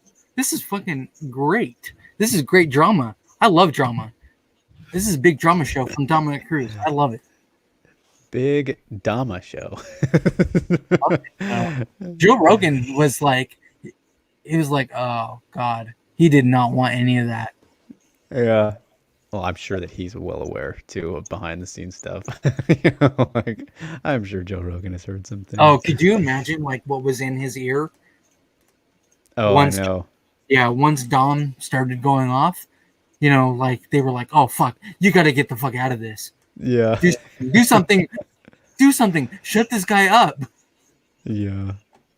Crazy. So 259 was fun, you guys, obviously. But let's get rolling to finally the news of the weekend. Boy, oh boy, there is a lot of fucking news. crazy news. Some crazy fights. Crazy fights. Let's put it that way. So let's kick it off with somebody we mentioned earlier who is back now. Yeah. So Roxanne Modafferi, we're going to talk about her a couple times today, actually. Right, yeah. We'll be taking on Talia Santos. I wasn't expecting this fight, but I like it. Yeah, makes sense. I think it's logical. Tyla's around 13, 12-ish range now. Roxy, a little bit back of the top 10-ish. Roxy, of course. 13 and 9. Yeah, so Roxy's 9 and Santos is 13. Santos has gained plenty of momentum, with the recent winning streak she's gone on since the debut, looking very, very good, very sharp in all areas. And then Roxy, of course, is Roxy. So this is really another one of those. She's such a gatekeeper now, isn't she? like if it's on. I hate to say that about her, but I think it's she is. Yeah. But I mean, if she continues to beat him, Of course, though, this is it's a pretty tough one, I would say. Santos, I'm really liking what we're seeing from her in all areas. What's that, Barber? Yeah, we said that about Barber with Modafferi. Yeah, with Barber.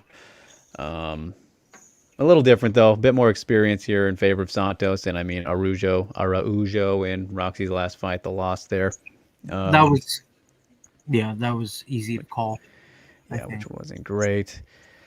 Yeah, this is a tough one. Of course, Roxy can surprise people, as she always does. That's really been that's been her career, pretty much surprising people with her skill set. But really like Santos. She's really proven to me that she is legit and a threat to, make her way to the top. And this is another step in that direction. She's my early lean. I'm not mad at this matchup. And if she can wins impressively, she could be 1-2 fights maximum after this away from a title shot. Very getting close there. Flyweight, everybody is showing potential. So not mad at this matchup at all. And I like it.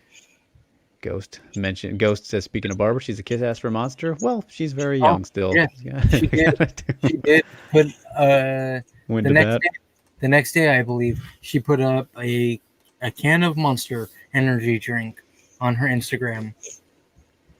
See, that's the interesting thing about people defending this kind of situation is like, it's so perfect to counter with, oh, well, that's what they want you to say, right? Like, it's such a funny, like, it's a hard situation to defend considering what it's about. Like, sure, there's still plenty to be heard. And I'm sure some people actually do like Hans and aren't mad at, let's assume everything Dom has said and all that is 100% accurate. Let's just assume that for the sake of discussion. And then I'm sure some people are still fine with it and do like Hans. Like, I believe Jessie Jess, for example, I think she's legitimate friends with Hans. They've known each other for a good while now.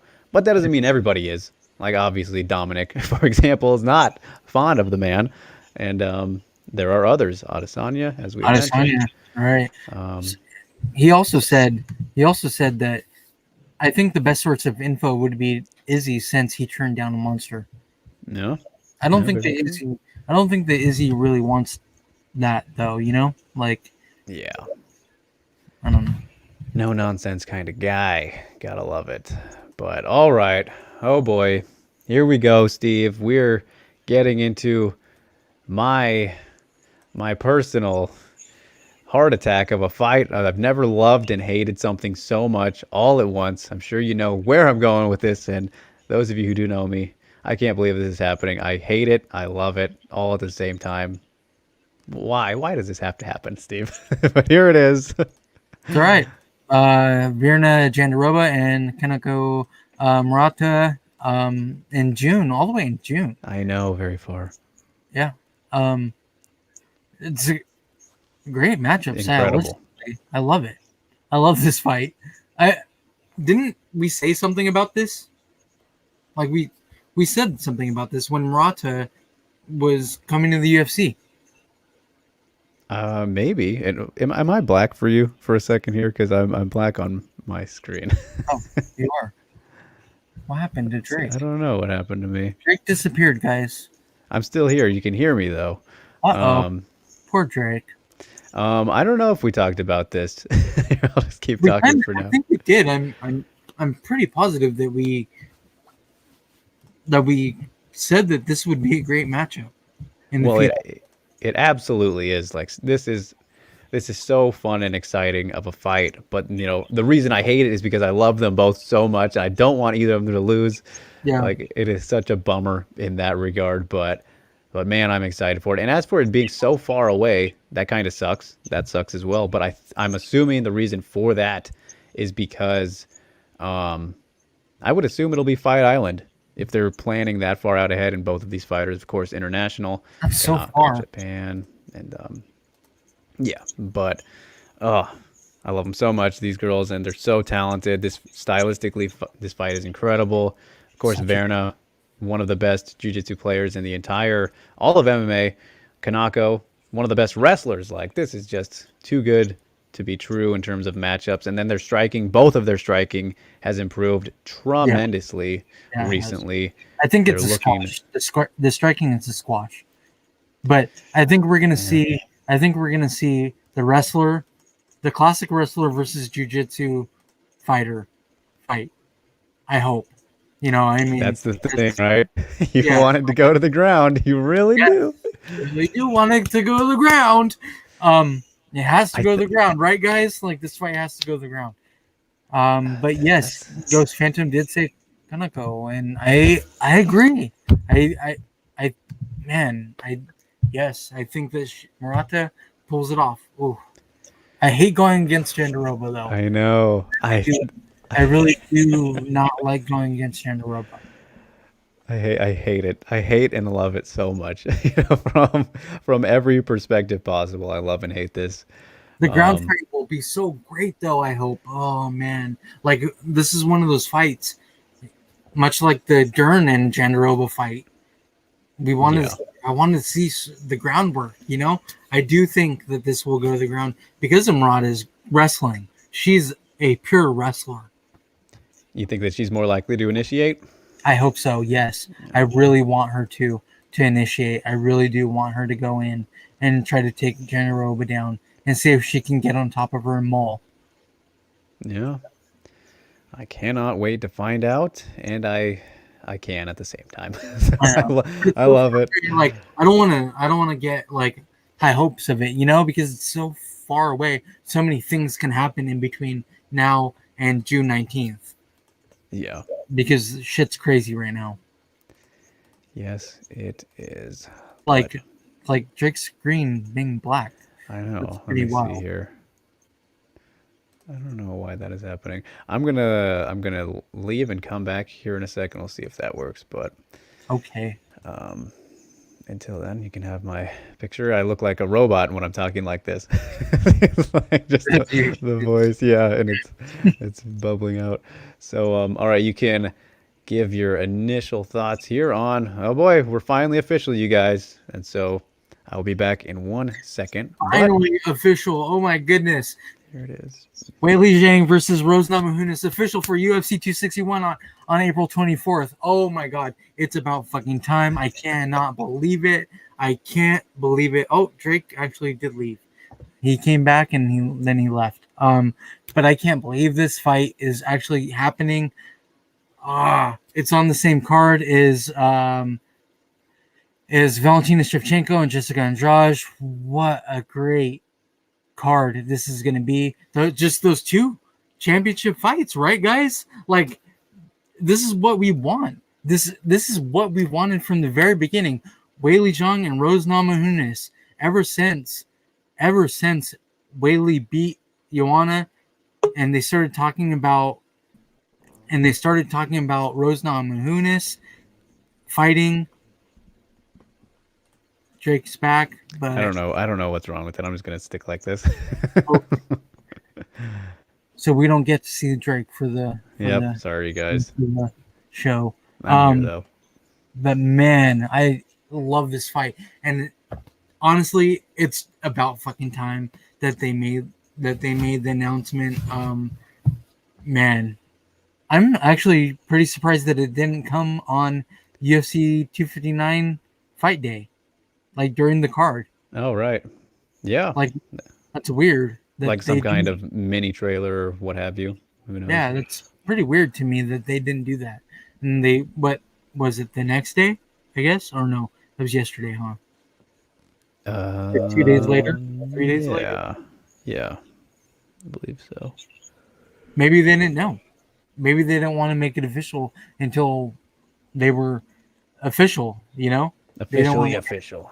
Yeah, they don't want to get hopes up. And it's crazy. Weili is actually coming to Vegas. I know. That is. We all thought that Weili was going to fight in Asia somewhere. And she's coming to Vegas. Yep. So I imagine she'll probably be. She should be there. What, sooner than later. A week or so, right? You would think. Yeah, definitely. I imagine by the start of April, she probably will be there. At least a good 20 days or so, what have you. As we said, what was that last week? Talking about how the Chinese fighters kind of have to take some early time. At least they've had, at least in the case of Zhao Nan. And then I don't know if Song Yadong lives in Sacramento now, but of course he trains with Team Alpha Male. Team Alpha Male, yeah.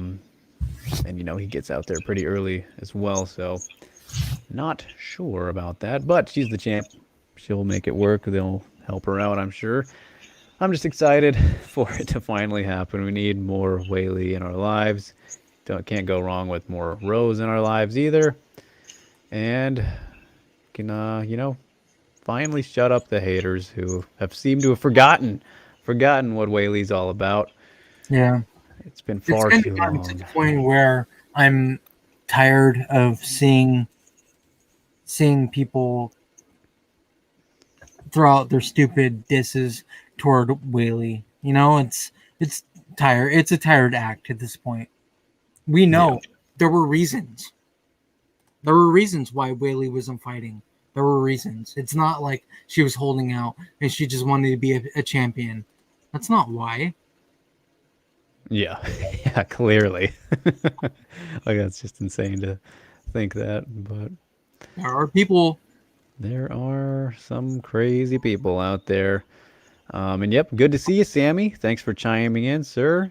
Saying finally, but Weili will need to get her corners visa, which is tougher than getting a work visa. Very true.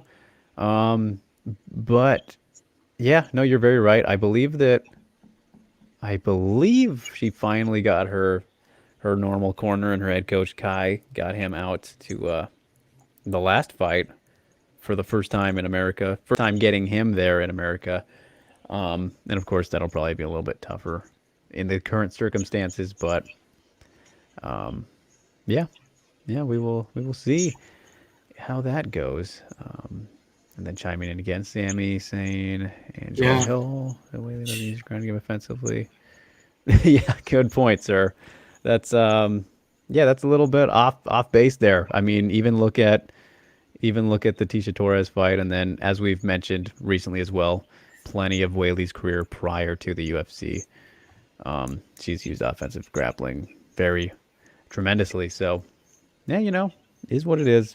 She can she can see what she sees. I don't know, but looking I'm forward to it.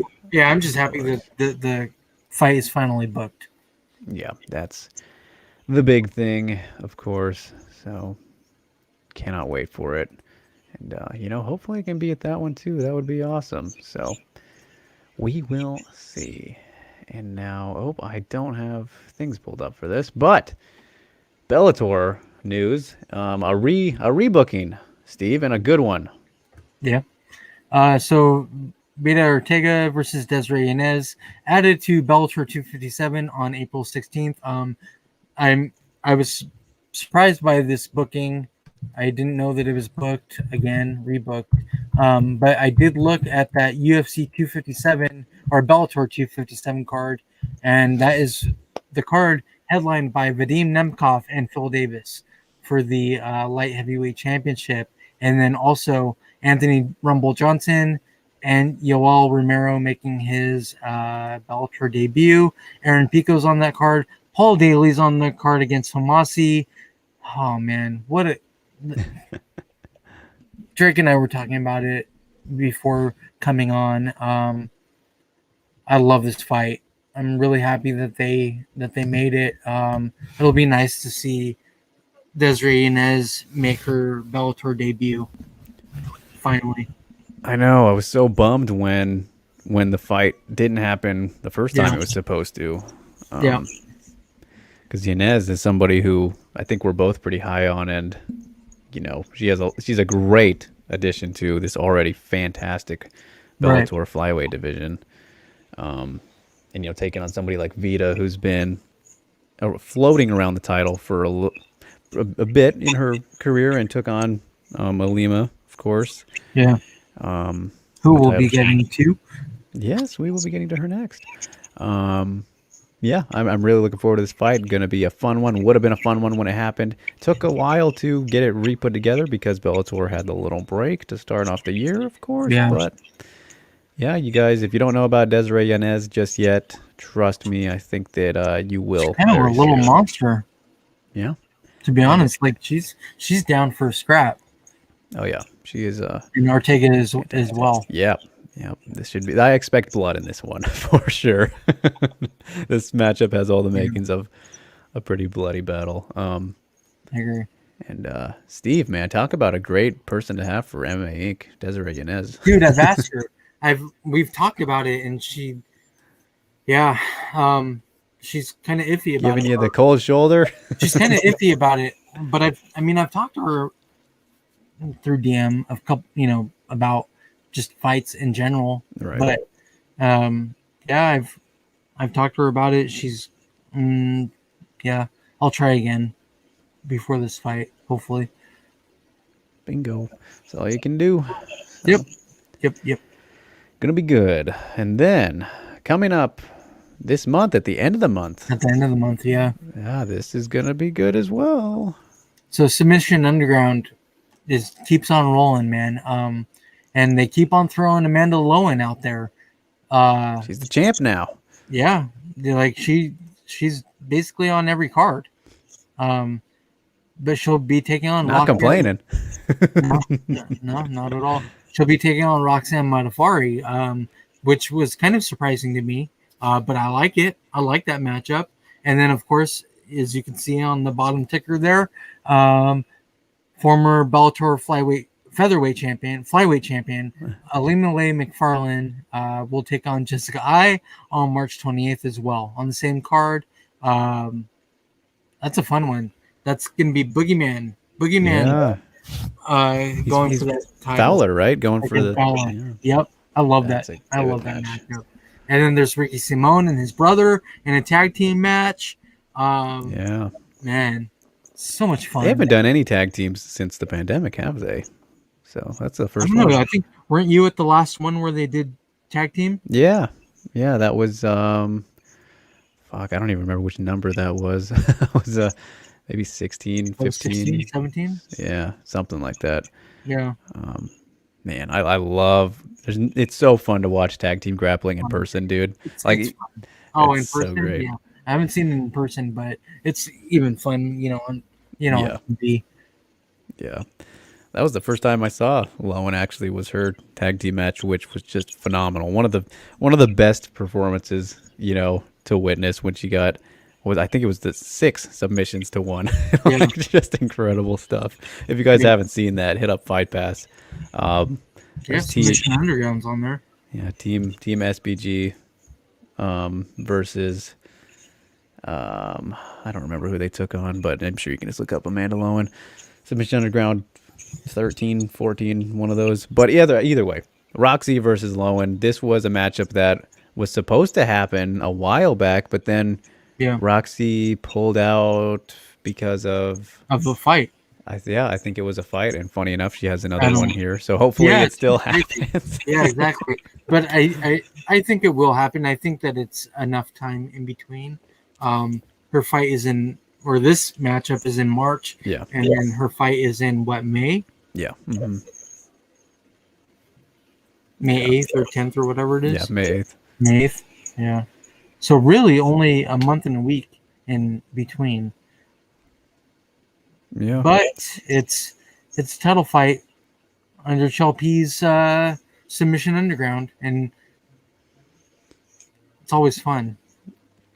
definitely. And always fun watching Amanda Lowen do her thing. And as good as Roxy is in an actual, solid black belt to be taking on here this time. And, of course she did It's take tough on. against Lowen. Yeah, Lowen is just as legit as they come. She's probably still going to do her thing, but I think Roxy can make it fun while it lasts for sure. It'll be cool to see her kind of in this environment in general. She's just going Roxy's against. good though. Roxy's really good on the ground. Yeah. So I wouldn't be surprised if she pulled it off. Oh, let's not get carried away now. Let's not get crazy. Um, she'll make it competitive, though. I'm sure of that. Yeah. But then Aleem Malay versus Jessica, I don't expect that to be very close. Let's be Alina honest. gonna hurt the Roll her spot. up. Yeah, I think so. I, Rather quickly. This is Alima Lay's strong point.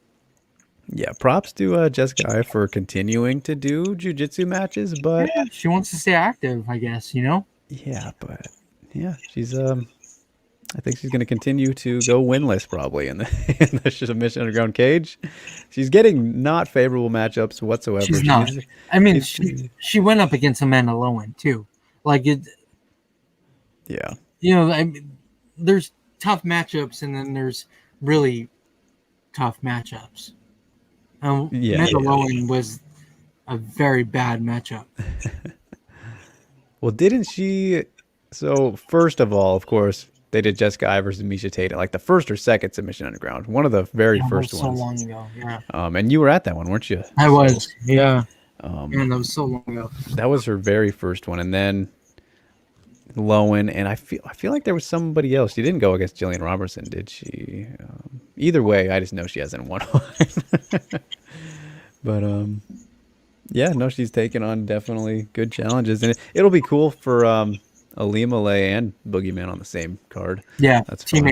teammates. 10th Planet, San Diego teammates.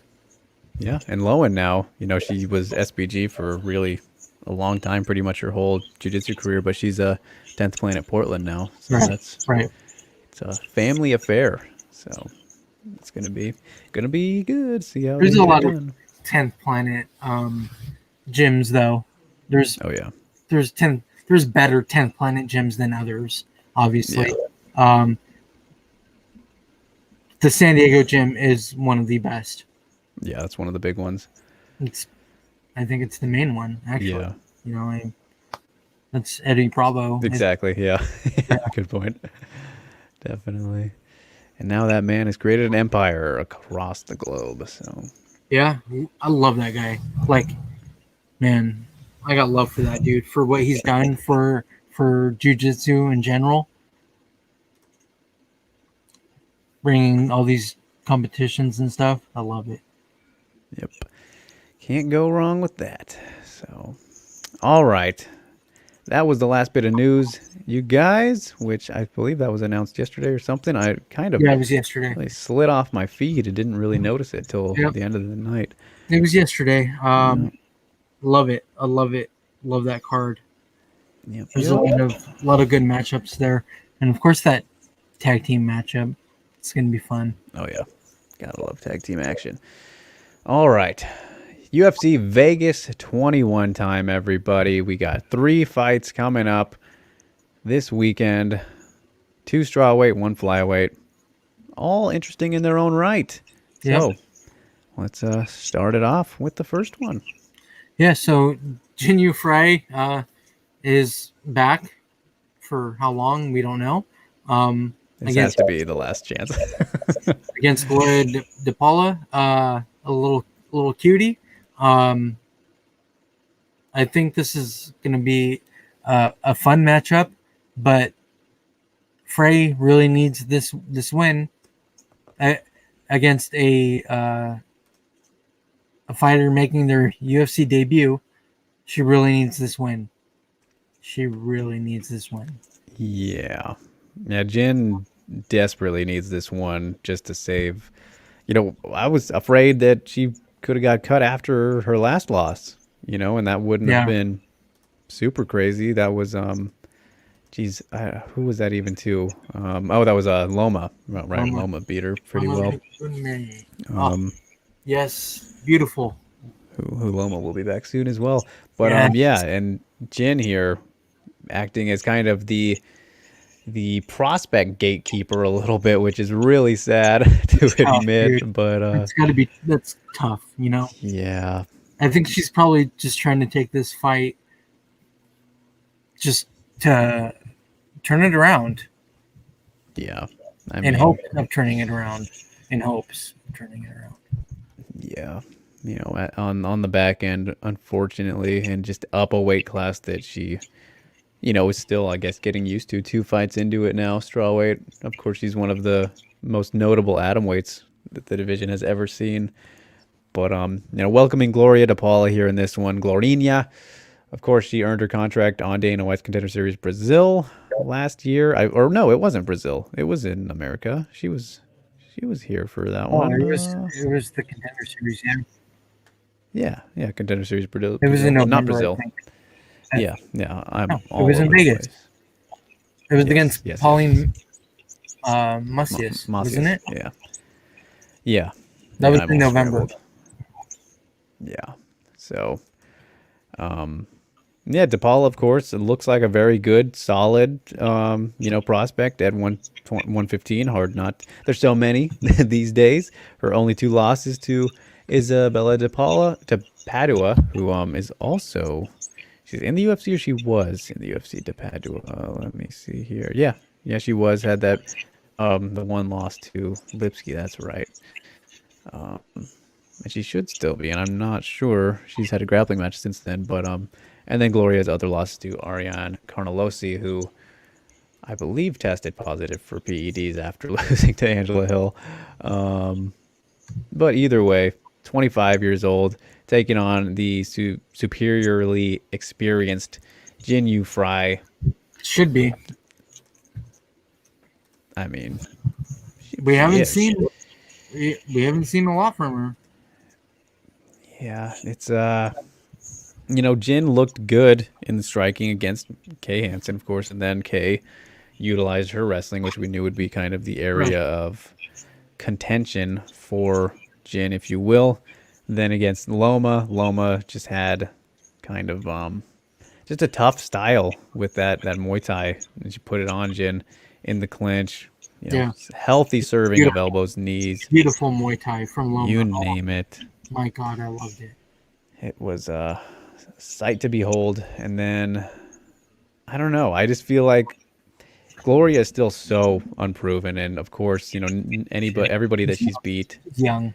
Yeah, she's very young. Bruna Vargas, that's a decent win. Of course, probably her best win, honestly, if we're going by name value.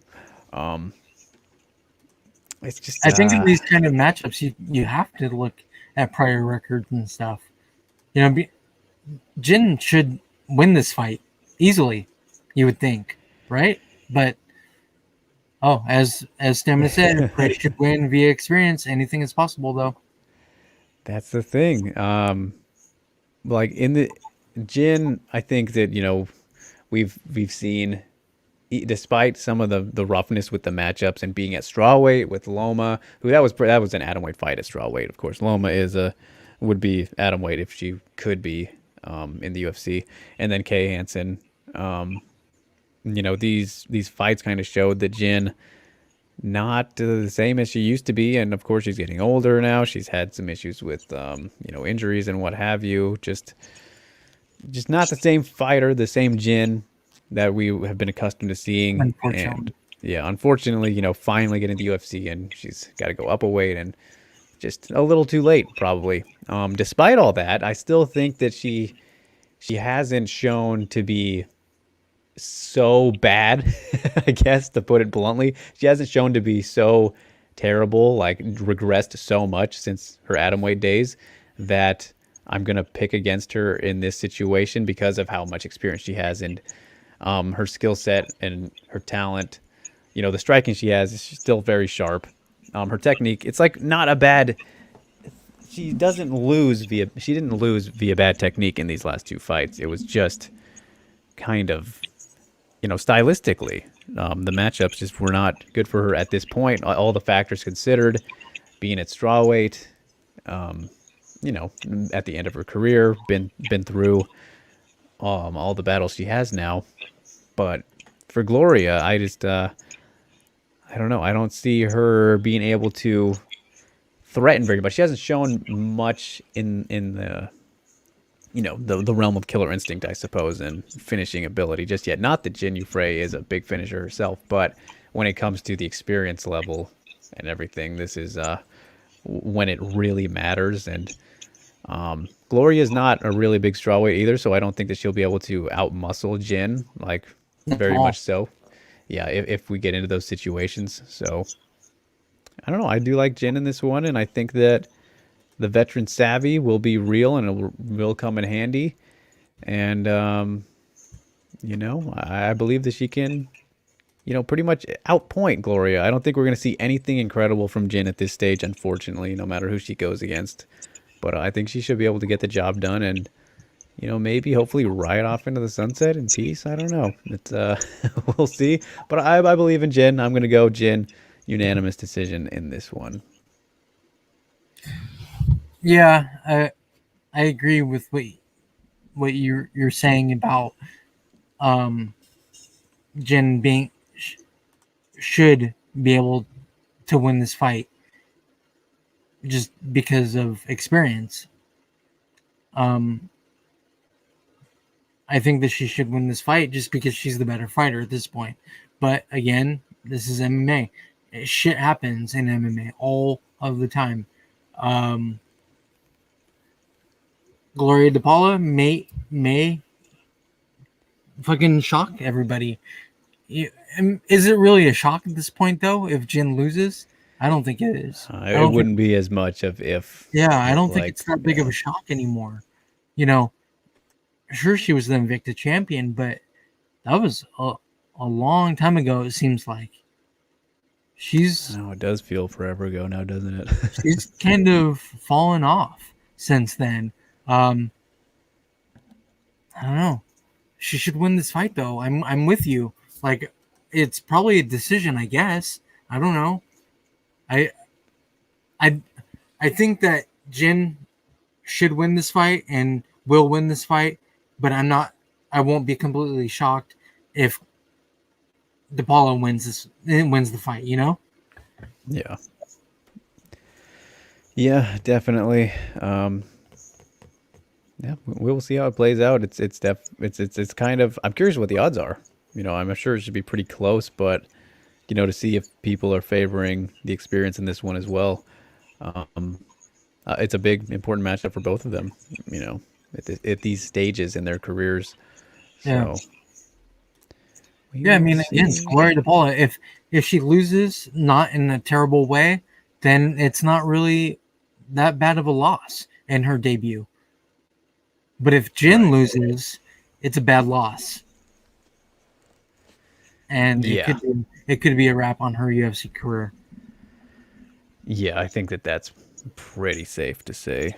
That would be what, 3 in a row, I think. Yeah, Yeah, that like would be three in a three row, in and a row. then no wins in the UFC. Um, It's crazy. just We're not talking good. about Jinu Frey, who we were talking, just not too long ago, where we were like, oh shit, she might be one of the best in the division, and now she's not even close to being one of the best in the division. Well, not this division, but the Well, atomweight division. okay, yeah, I guess. But I mean, she was supposed to shake things up when she came to the UFC, Yeah, and she hasn't but done that. just a little too late, I think. So, all right. Well, we both agree with Fry, you guys. What do you think? Let us know in the comments, of course. As we move on here up to the flyweights, and actually, they're both two former strawweights. This fight was announced last week, actually, so we touched on it a tiny bit, but let's see if Ghost, we can. Ghost Fandom said she shook up her record. Yeah, She sure in the hell did. She sure in that's the hell did. that's a fact. I really do like that image of Edwards and Bilal. Yeah, yeah, that'll be good. Oh, the picture though, yeah. Yeah, the image, the fight poster image. Yeah, not a bad one. I like it. So my I thing like the isn't coloring. pulling up the tail of the tape, so we'll just go with this. All right, so Courtney Casey and JJ Aldrick um, in a flyweight fight. This could be fight of the night potential. Um, Aldrick throws down, and Casey is always game. Yeah, no, as we were mentioning last week, like didn't really expect this fight, and of course a little bit Yeah, of back end flyweight kind of action. Two former strawweights, as I mentioned, but stylistically, this should be very fun. I'm okay with it. Yeah, I'm good with this. Neither one backs down for a second. Generally, especially, Right. JJ pushes the pace whenever she Yeah, can, she gets in your does. face, enjoys a good gritty battle. Courtney Casey, willing to do the same for the most part, has submission threats whenever presented to her. Yeah, I like it. I'm all for it. It's an interesting one to pick. I feel like Courtney Casey is kind of, I don't know, the flyweight run has not gone well for her. Let's put it that way. The Yeah, it's kind of flyweight, bottomed out at this point, right? yeah, yeah, she's need to make some changes, and the takedown defense has kind of evaporated a little bit since going up. But against JJ as well, I think JJ has just been showing more consistent abilities. Not that she's been like, winning a whole lot or anything like that, but she hasn't shown significant as significant of drop offs kind of as Casey has recently. So I think that she's very well rounded. She can fight anywhere. Casey can for the most part, but I think she's more susceptible to giving up bad positions as we've seen pretty recently. So this one for me feels like I feel pretty comfortable picking JJ here. Of course, I think that if there's going to be a finish, I think it would be Courtney finding a submission at some point, probably later on. But again, I think JJ will be able to survive anything like that, and you know, kind of grind her way to a victory probably. But I think that all exchanges, whether in grappling or striking, this will be a pretty fun one. But I'm going to say JJ by unanimous again. Another unanimous for me. Interesting. Yeah, I think that Courtney Casey should probably be able to use her wrestling She against should have JJ. length too, She probably. should, yeah. But again, JJ is always in her opponent's faces. Um, she's really she really likes to get down. That's why JJ is kind of a fun fighter to watch. She's not the spectacular fighter, but she's entertaining. She's really entertaining. She was bringing it to Macy. Let's not forget. She was. She definitely was.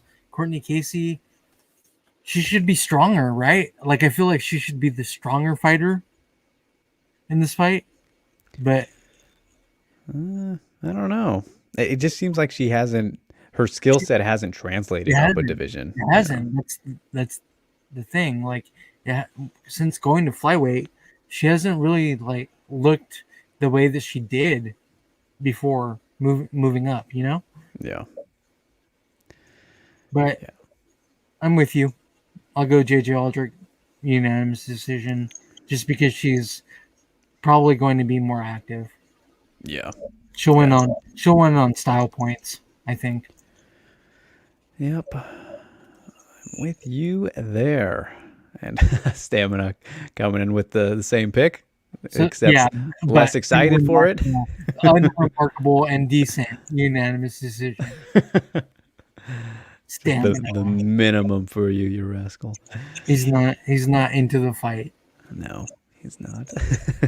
But all right, so we will move But on Ghost then. Champion is, What does he and got for us? I think he likes Ashley Yoder. All right. Well, then you're in for a treat. Ashley Yoder, Angela Hill rematch coming up. So Fun fight. I'm into it. Any Angela Hill I'm into.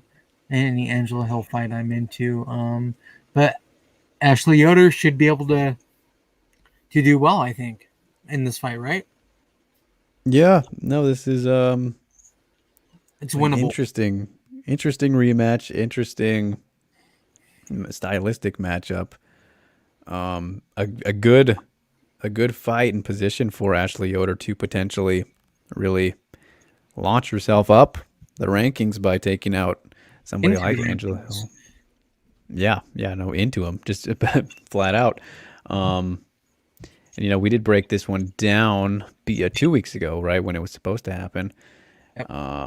So I don't feel too much differently about it. I think it'll be a very awkward fight, and that's just kind of how Ashley Yoder fights generally go. And Yeah.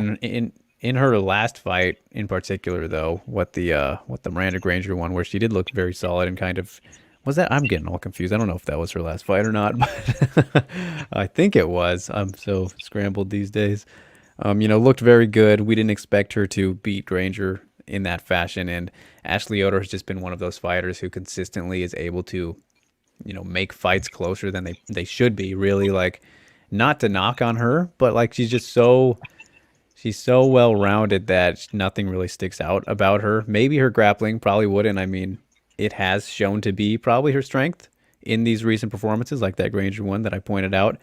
And she's able to make fights very, very close, as we saw the Randa Marcos one. Um, you know, there were some others in there that I'm forgetting, of course, that were arguable. I know the Mackenzie Dern fight was one that people were very up in the air about. That was a bit farther away than these recent ones we're mentioning. But if she can get a hold of Angela Hill, things get very interesting. Angela Hill, of course, has been working on her grappling though a whole lot lately, and so she's looking good there. But in the striking, she will have the edge, no doubt about it. Be able to do her thing, but I don't know. Ashley's just so awkward. I think she will close the distance and make things a bit of a dogfight, make it a bit ugly. And Angela Hill's good with ugly though. yeah, she can make it work. She can, but of course she flourishes when she kind of just gets to have her way and not be pressured in that regard. And I think that having fought each other once before already, Ashley will have more success than in that first fight. How Will it long be? ago was that? That was the Um, UFC oh, that might have been ul- 2015, 16. Good while. at the finale of Ultimate Fighter, right? Um, no, it wouldn't have been either of their finales. Um, so No. It was at I'm not a sure. finale. Ultimate Fighter 25 finale in 2017. Oh, okay. They fought at neither of their seasons. Okay. Right, which is pretty So wow. So yeah. looking at her UFC record, she's 3-5 in the UFC. Ashley Yoder. 3-5. Yes. Yeah. Well, she went to Invicta after the first stint, right? She got cut after like a fight or two when she first came in, and then she came back, right? So, yeah, that is her record. So, Not very good. No, not great. Ghost Phantom here though. I like what Ghost is saying here. I agree with him a bit. He's obviously Ashley Yoder stan. Ashley Yoder holds Hill up against the cage, punches the legs, steps on the toes, punches to the body, makes it as boring as hell. Is he a stan if he's admitting it'll be boring? See, Yeah, that's the thing is like I don't think that these styles I don't think make for an exciting fight, which is why when this fight was made, I was like, okay, we're running this one back. All yeah, right, but I think the thing that I thought about when they made this fight was like, why? Why would they do that to Angela Hill? And why would Angela Hill take this fight? because she'll fight anybody. I know. I mean, we know that. We get it, I guess, at this point, like we know. But Yeah. as far as the rankings and things go, it doesn't make sense for Angela Hill. Right. And it was supposed to be. It was supposed to be Tisha Torres. Let's not forget. We were supposed to get that rematch instead, which would have been very, very nice. But yeah, as for this one and how it goes, I think that, it will be pretty competitive. It'll be more competitive than the first fight. It'll go Ashley Yoder will have success, how Ghost Phantom just said, with some cage control and finding those moments. I don't think she'll do a whole lot in the striking department. I think she'll probably do better than the first fight because she has improved and will have learned from that fight. But Angela Well, Hill Coach Panther still did say stepping on the superior. toes. Right, indeed. Very true. Very true. But I still think that Angie will end up doing more damage and just be more effective, especially in terms of striking. So, yeah, I'm going to say Hill via unanimous decision, but it'll be a pretty close one, I think. So I'm going 3 unanimous decisions on this card for me. Oh, that's boring. Stamina, I'm with you. I challenge anyone to compile an Ashley Yoder highlight reel. Yeah, I agree. Very nice. Add us if you have one. Yes, if anybody out there has one, we'll check it out. Give you a shout. Props to you. I don't think there is one. You never know, man. You never know. Good to see you, MD, popping in randomly with the Figgy versus Askarov shout. Oh, we We're talked about down for that it. a long time ago. We're down for it. Maybe he's catching up. He Love must it. be Yes, watching where we are at that point. give it. So Give when me this some gets to Figgy you, and Askarov. Give it to me. I want that fight so bad. yeah, that'll be nuts. Askarov will be the champion one day. Yes, he will be the champion one day. Yep, good stuff there. And then Ghost Phantom says, especially since Hill hasn't proven anything, so she can't talk shit about the strawweight champ. Yeah, yeah, I know. I know you and many others are salty about Angela Hill's, her comments, which totally fair. Yeah, She's I agree. saying the stuff, I guess. But Yeah, I mean, that's kind of what she does, especially lately. She definitely uses her platform to voice her opinions, whether we like them or not. sounds like Juliana Pena.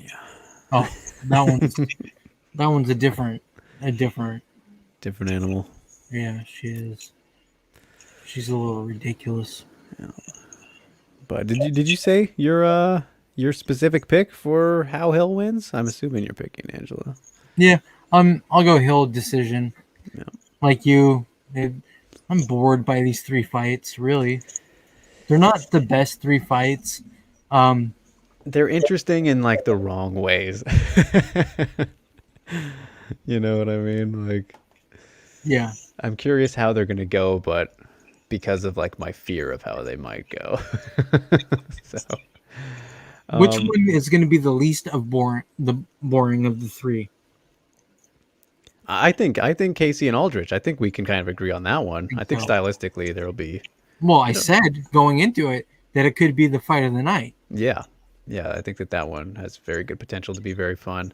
Yeah. And if it's not, I think it will be because JJ ends up dominating her. Like like that would be the way. Like there's somebody's gonna get dominated or it's gonna be awesome.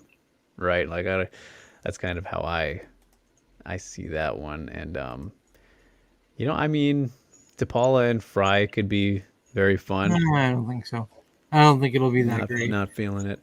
Nah, and Ashley Yoder and Angela Hill will be a decent fight, I think. If Hill's able to get away from Yoder, then it'll be a lot funner, I think. Yeah. But Courtney Casey and JJ Aldrick, I think, is the fight of the three. Yeah, that is my pick as well. So, yeah, we will. We'll see how it goes. We'll have, I believe, some more exciting matchups next week. But yeah, we'll take it, you guys. We'll take any fights. We went. Yeah, I'm good whole, with fights. with, Whoever is fighting, to be honest, I'm good with anything. Yep. But they're not. But these fights are not at the level of what we've seen lately. No. We're spoiled, dude. Very spoiled. I'm just acting and like especially what's coming up. I'm just acting like a brat at this point. I know, Steve. What is wrong with you? I'm just acting like a brat. Embrace it. Embrace it. And so I gotta figure out what's wrong with my webcam, you guys. That's what's happening here. But all right, we have reached the end of the show. And another 2 hours down. Plenty to talk about. We're over 2 hours this time. Yeah, started off in a funk, I did myself, but we made it through. It's been a wild week and a half, the past week and a half. So yeah, don't forget, wherever you are, wherever you're watching, which is YouTube, because we are only on YouTube these days. Follow us, like, share, subscribe at DrakeRiggs _ at SteveK _ MMA, at The Scrap News. All the places that we can be found. We'd love to see you there. And yeah, I think that's about it for the show. Steve, you got any MMA inks coming out or anything else? Fanboy MMA podcast. What do you got going on in Steve's world right now? Steve's world is boring. World. We're all just living in it. Steve's world is boring. But yeah, I have an MMA ink that I'm gonna do tomorrow. Or I will be interviewing this fighter tomorrow, hopefully. And then I have a couple things coming up, not next week, but the following week after that, I hope. What about you, Drake? You did a lot for SCMP. Yeah, I was churning out all the content for SCMP, UFC 259 Fight Week, and looks like, you guys, if we can announce some news a little bit, looks like we will be probably on the ground for 260 as well, and maybe 261, get a little bit of a trend going. But yeah, looking to probably get out of that one as well in 2 weeks, or yeah, whenever that event is.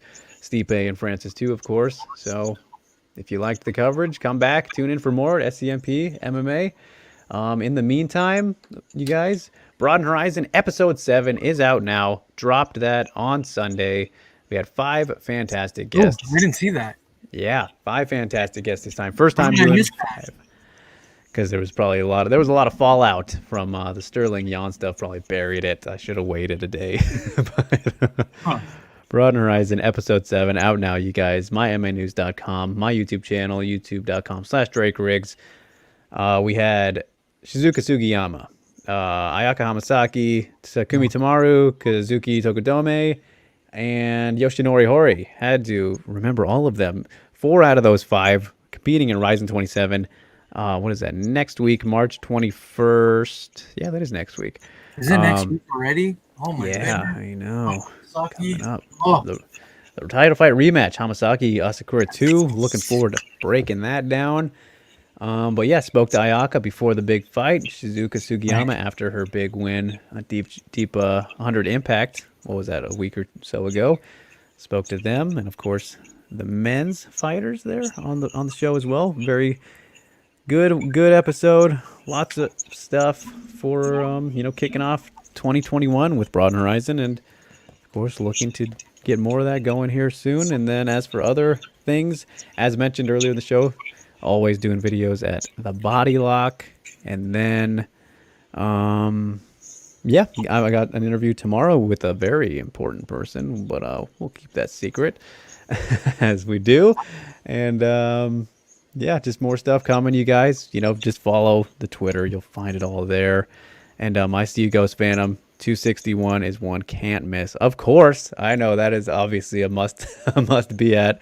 Whaley and Rose have to be there for that one for sure. And it looks like that will be the plan right now, you guys. So, and maybe the rest going forward that are in the States, maybe I can be that guy. We'll see how it goes. But yeah, so that's what I got going on in my world. Very busy, a lot of things. Check out Broad Horizon episode 7, you guys, and then all the other stuff and our show weekly. Keep coming back. Please do. Would appreciate it. So, Please do. all right, Steve, wrap it up. Take it away. Let's give the good people their appreciation. All right. So Yusuf, Aaron, Stamina, Jin, Ghost Phantom, missing one. We had MD was in here. Sammy, Sammy. MD, showing up late, but better late than never. Yep.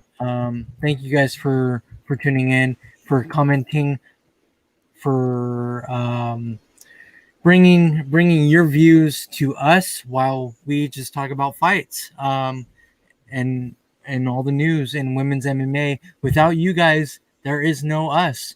So until next week, stay safe and stay healthy and stay sane. Peace.